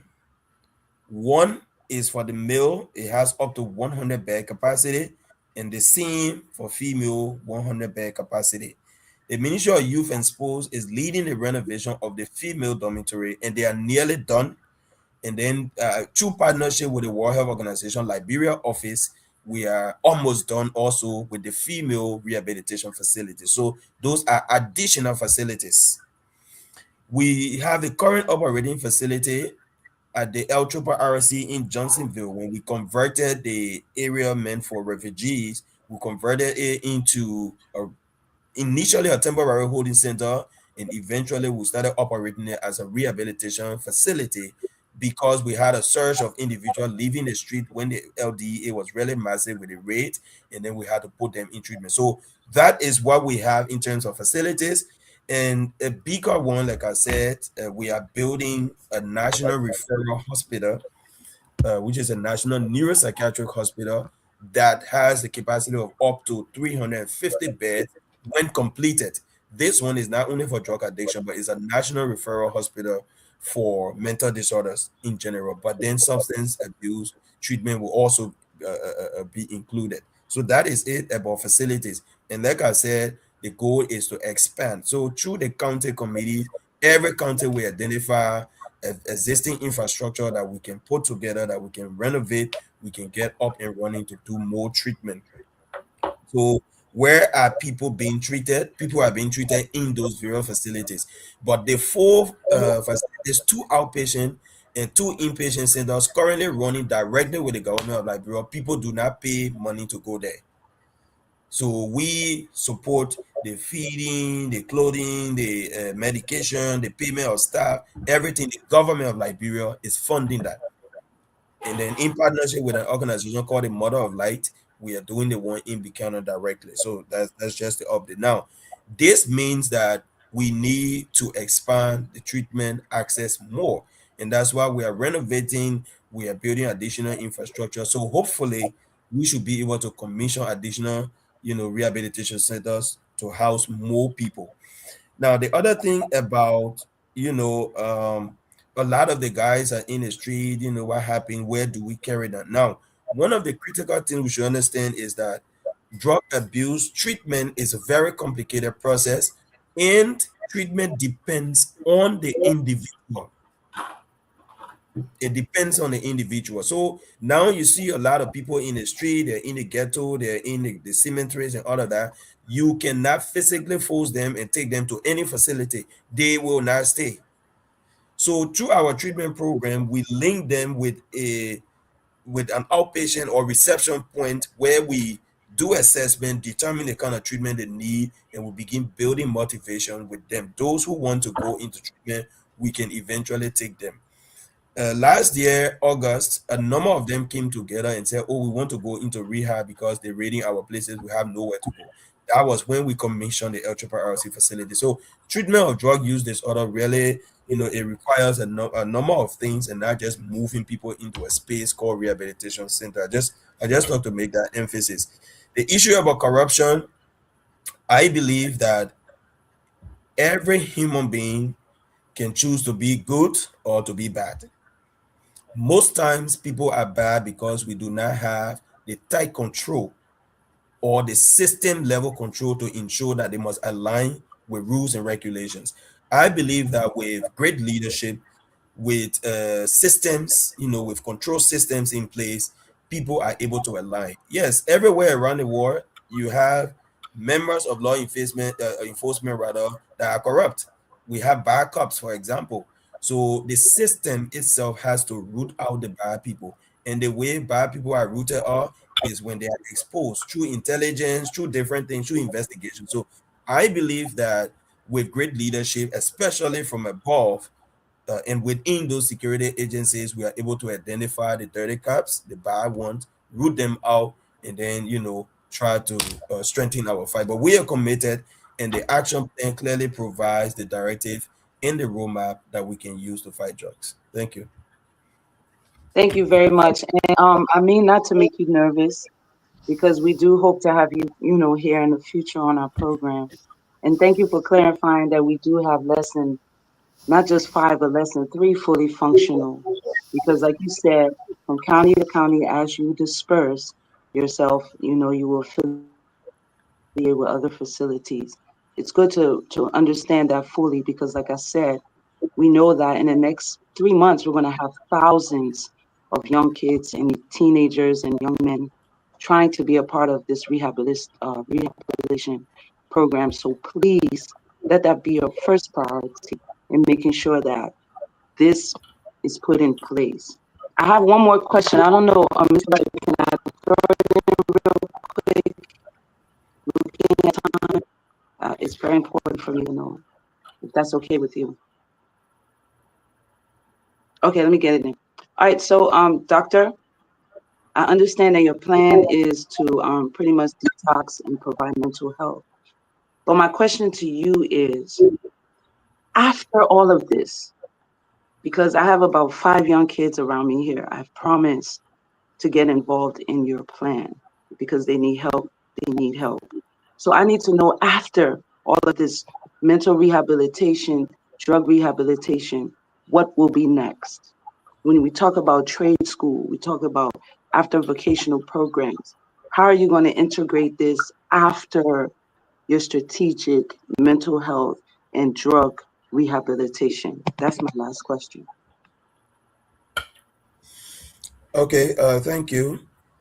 So the first part I want to respond to is the number of facilities. So like I said, we work with a number of private providers, and we strengthen them to deliver services. Healthcare service delivery requires both public and private. The government of Liberia does not own all the health institutions, but through strong leadership from the Ministry of Health, we strengthen private providers to deliver quality services as we want. And we are currently working with 12 inpatient facilities. The Nathan Blai facility is one of them, but there are several other facilities we work with. We strengthen them so that they can deliver quality services. So that expands the access to treatment. The inpatient facility, which is the inpatient rehab, there are 2 that the government is directly funding, and those ones, they are free of charge. So if you know anyone who wants to go into treatment, kindly reach out. We have the center right in Congo Town. If the person is in Monrovia, we have the center right in Congo Town. If the person is in Grand Bassa County, we have a center right in Buchanan. Those are outpatient centers.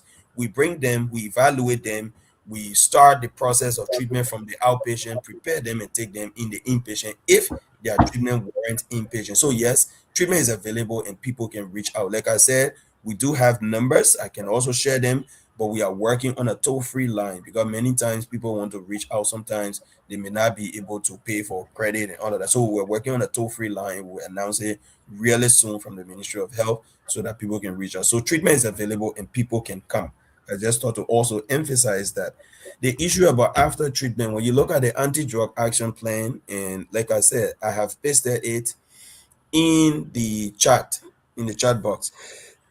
When you look at the action plan, you will see clearly that there's a social reintegration piece. And we have an entire reintegration roadmap. However, it requires funding because as part of our rehabilitation intervention, we include vocational training, basic vocational skills we provide in the treatment center, especially for the people who go in the residential setting. Our program is between 6 to 9 months minimum. So people who are in that residential setting will provide basic vocational training, including tailoring, basic agriculture, catering, decoration, basic skills, computer science, and so forth. So we have those basic skills there. People who have interest and want to take up anything afterwards, the reintegration program that we designed includes several things. There are 5 major pillars of that reintegration piece. However, the implementation requires money, which, true to the conversation, we do not have all those funding right now to implement them as we want. So the first part of it, when people are treated, the first part, basic social services. Some people do not have homes. They've been in the street for a long time, relatives that are willing to take them back. So those kind of people, when we talk about basic social services, housing, which we call transitional housing, is clearly in the plan. We need to provide transitional housing where people can stay for about a year after rehab if they have nowhere to go. And then we got to provide basic support like food and other basic things, so that they can be able to find their feet. So that is the first part. The second part is medical follow-up. So when people are done, they don't just leave the rehab and go. They must be linked to the clinic, to the outpatient center, where they provide continuous support going back over and over based on schedule, weekly, bi-weekly or so that they can receive the support. The next thing is vocational skills development. Technical and vocational education and training is part of what we want to do. Those who want to go into TVEC activities, we should be able to link them. And as we speak now, the Ministry of Youth and Sports is linking those who already provided rehabilitation for. They're linking them to a TVEC training. Then those who want to return to academic setting, through the existing government institutions, we also have the plan clearly that they can go back to academic institutions. And then family reintegration is the other piece. So it doesn't matter what the situation is. Those who have families, by the time they are entering treatment, our social workers are working with the families to see how their reintegration can happen after treatment. Those who do not have families, as they are in transitional homes, sometimes they have families, but the families are not ready to take them back because of all the trauma they went through and all of that. So we continue working with them. So those are the 5 major pillars.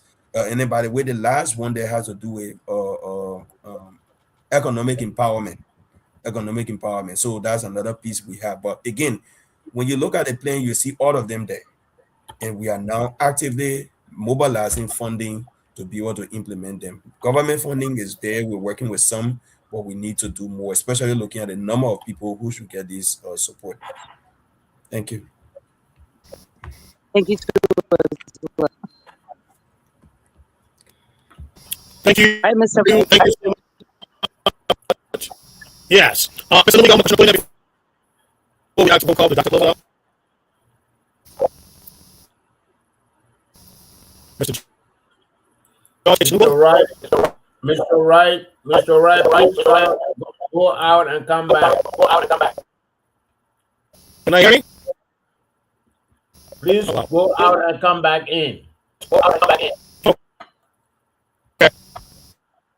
Okay.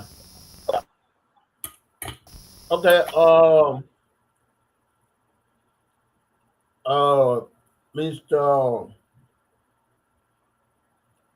Actually, Dr. Zia, you talked about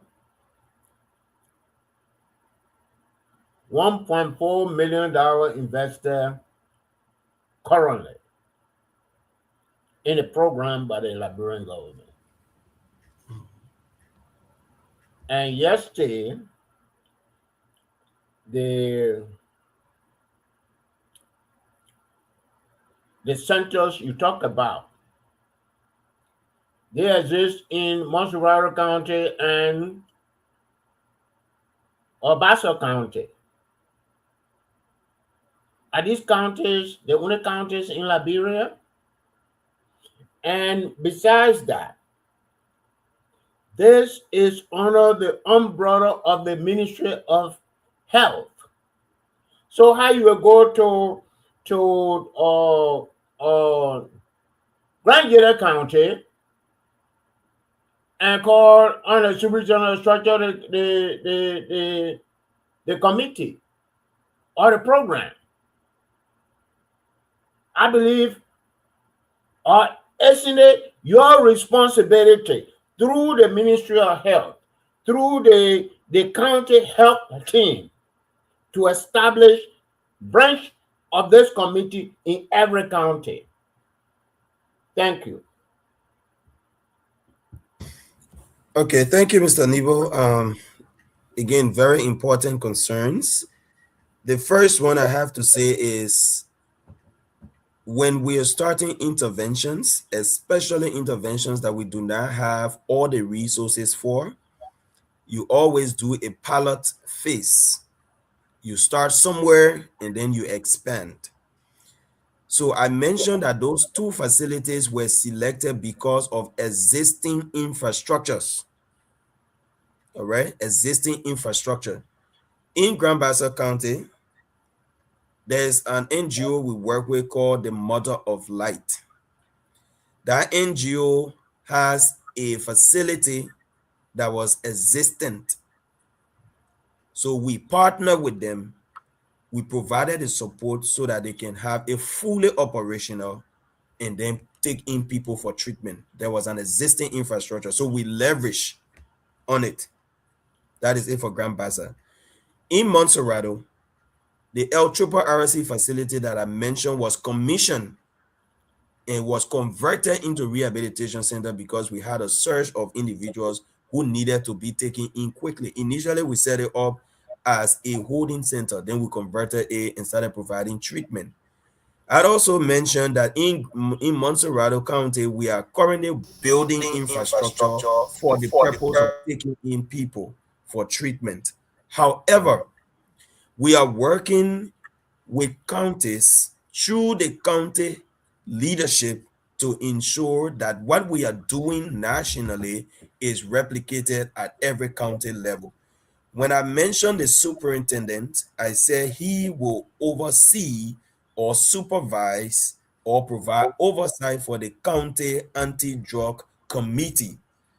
In actuality, the county anti-drug committee is headed by the county health officer and is co-chaired by the county attorney, which is a direct representation of the national committee where you have Ministry of Health as the head and Ministry of Justice as the co-chair.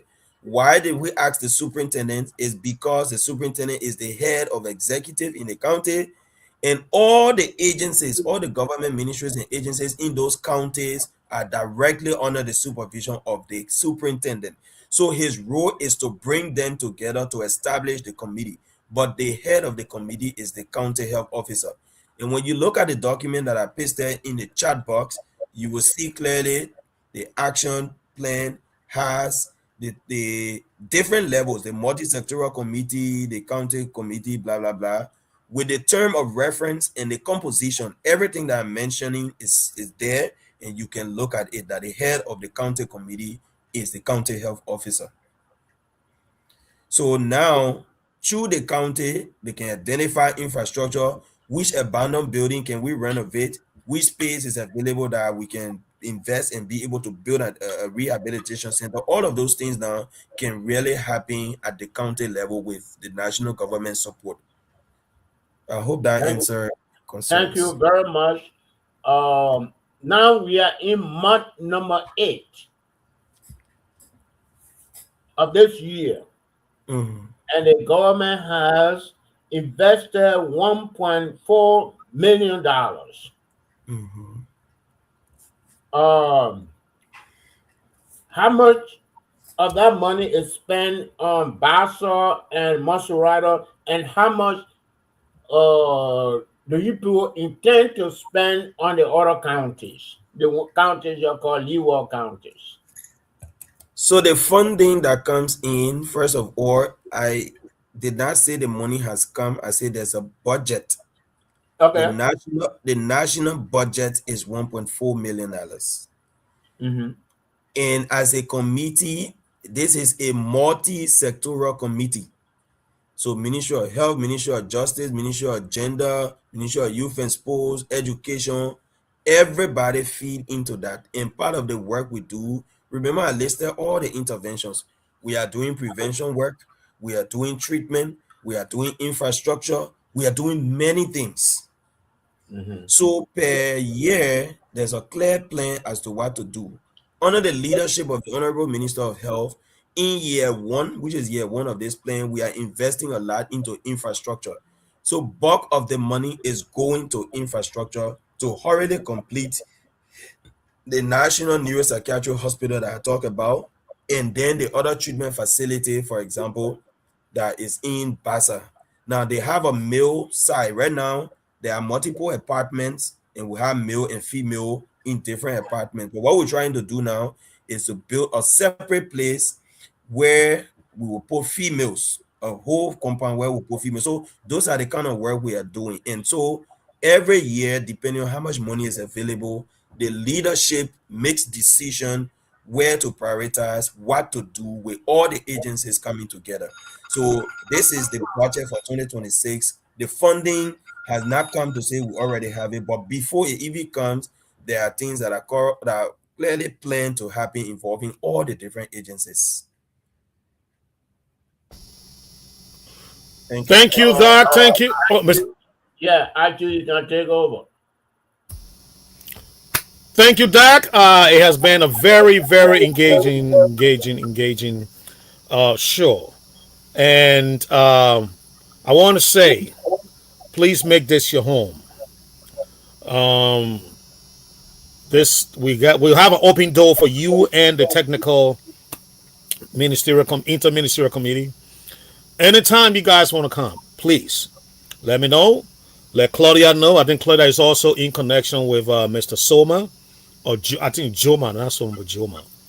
Mr. Joma. Please let us know. We will gladly fit you guys into our schedule. Because what you have done here tonight, it's truly in the service of the nation. And I want to thank you and the committee for what you guys are doing. At least for now, we can see. And I'm saying the doctors, I'm making a comment. We cannot see, or we have an idea of what the government is doing. At first, you're seeing, look at the kids. They just all right. You're seeing the kids going to waste, and there's nothing happening because you know why? No one is communicating what the government is doing. So we're just walking blindly. We'll fill it in the void because we don't have the information that you and the committee had. So we take what we see and we put our own, analysis in there, and we say this is what's happening. And we are on a reporting because we don't have the data, So I really want to appreciate your presence here tonight. Let's make the irregular appearance because your work it's a rolling activity. You get new things happening every day as you encounter these youths and you deal with other government agencies. You're getting more data, and the data need to be presented to the people. The people need to know. It is their right to know. If I'm living in rehab and I see too many kids walking in the street and I don't see any intervention, or maybe there's intervention going and I don't know, I'm going to blame the government. The government is not working. Meanwhile, you guys are there. So let's make this happen, Doctor. I'm going to appreciate your presence here tonight. But before I allow you to close, I want you to confirm this for me. Your last name spelled as one of the major towns in Grangeda County. Are you from Grangeda? Well, yes, you are right. That is spelled as Zia in Grangeda. But my parents are from Grand Bassa. So I know that name comes from Grangeda, it comes from Nimba, it comes from Grand Bassa, it comes from Riverses. But my parents are from Grand Bassa. All right, Doc, please close. Thank you so much. Well, thank you so much for having me. It's a pleasure to be here. I don't mind stopping by once in a while to provide updates of the various things we've done, but I really wanted to start my first appearance by providing the foundation and telling you what we have set out to do as a nation. So any subsequent appearance will really be based on, what we've said today and the specific interventions we've taken in terms of the number of things we've done. So thank you for having me, and I'm grateful to all the followers and listeners, and I look forward to coming again. Thank you. Thank you so much, Doc. And at this point, we want to say you are at liberty to close up. You can leave, you can drive. Oh, I can do it for you. Okay, sir. Good. Thank you. All right, gentlemen, the time we are on the money. The time is 12 a.m. in Liberia and 8 p.m. here in the United States of America. And Mr. Nubo is making me hungry already because he's on set and he is filling up. You know? Yes. But Claudia, that have you close, please. Since you're in Liberia, you probably want to, that have you close. What it is. I don't know how the network is, but I'm happy to have him on, and I'm happy to know that they have all this stuff going. We are going to put them to task because, like I said, where I live, it wastes, the youth waste. And I have a few that I'm mentoring. I have a few that I'm trying to re-get involved into being alive because they've completely just died with everything as it relates to living their lives because they're consumed by habit. So I'm hoping, Mr. Wright, you can get us in touch with him so that we'll be able to follow some of their activities, get some videos up so that we can see visuals of what they're actually doing in Liberia. It's been a good night, and I appreciate all of the panelists. As always, have a good night. Thank you, Madam Claudia Emotions, Claudia Smith. Absolutely, we'll continue to engage with him, make sure that he become a regular on the set. And yes, the next time he appears, you're going to be showing you videos and pictures as well. He has them. It just slipped my mind. We were talking earlier today. He talked about it. I could have said, well, you hit it, send it to me in my inbox, and I'll put it up while you're talking. So we'll do that next time. And thank you so much for being part of the set tonight. Mr. Nubo. Mr. George H. Nubo. I'm here. It was a great night, but what he was talking about, I didn't see the commitment to national agenda. They started this 2024. And this year, they got $1.4 million. And the only two places he can talk about are places they are retrofitting, in Grand Bassa and Mussurata County. Does that cost $1.4 million?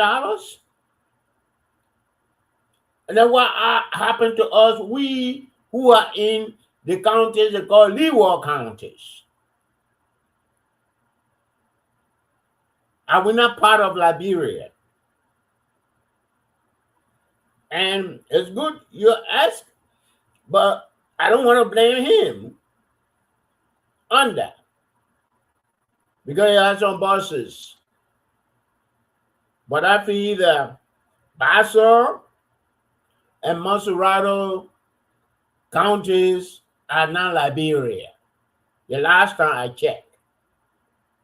We have counties called like Grand Gideon or Maryland, River G, River Cess, or Bon Nimban, or Lofa, Bapuru, Bumi.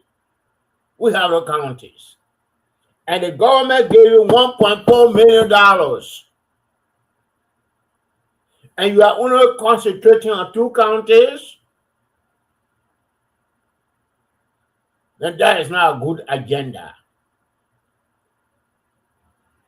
Are they saying that there are no people who are addicted to drugs in those counties? Are they saying that the addicts are only in Mussurata and Bassa County?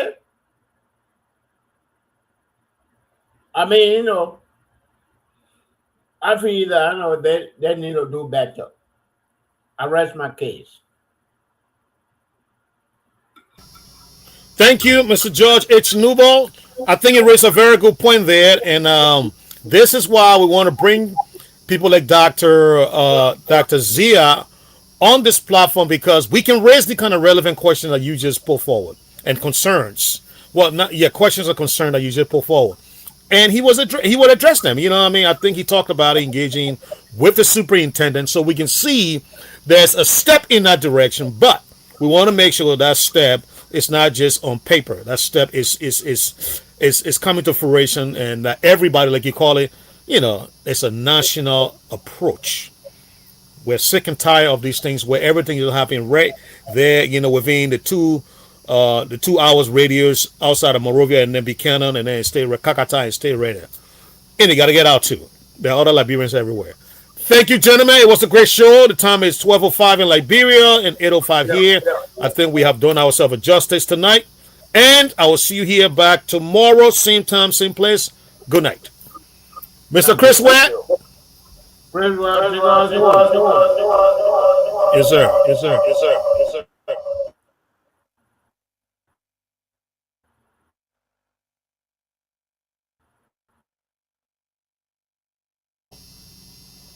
Mr. Ware, are you there?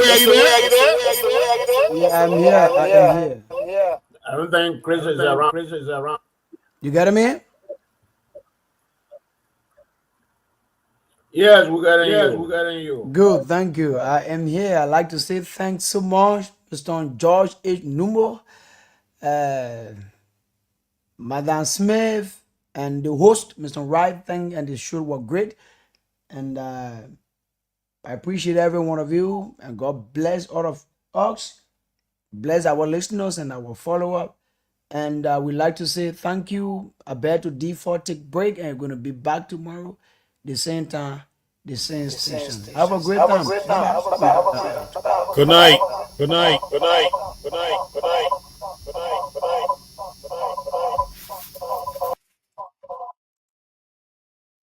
I beg to differ, Liberia. My people, Top FM 105.3, we on the air. Leader.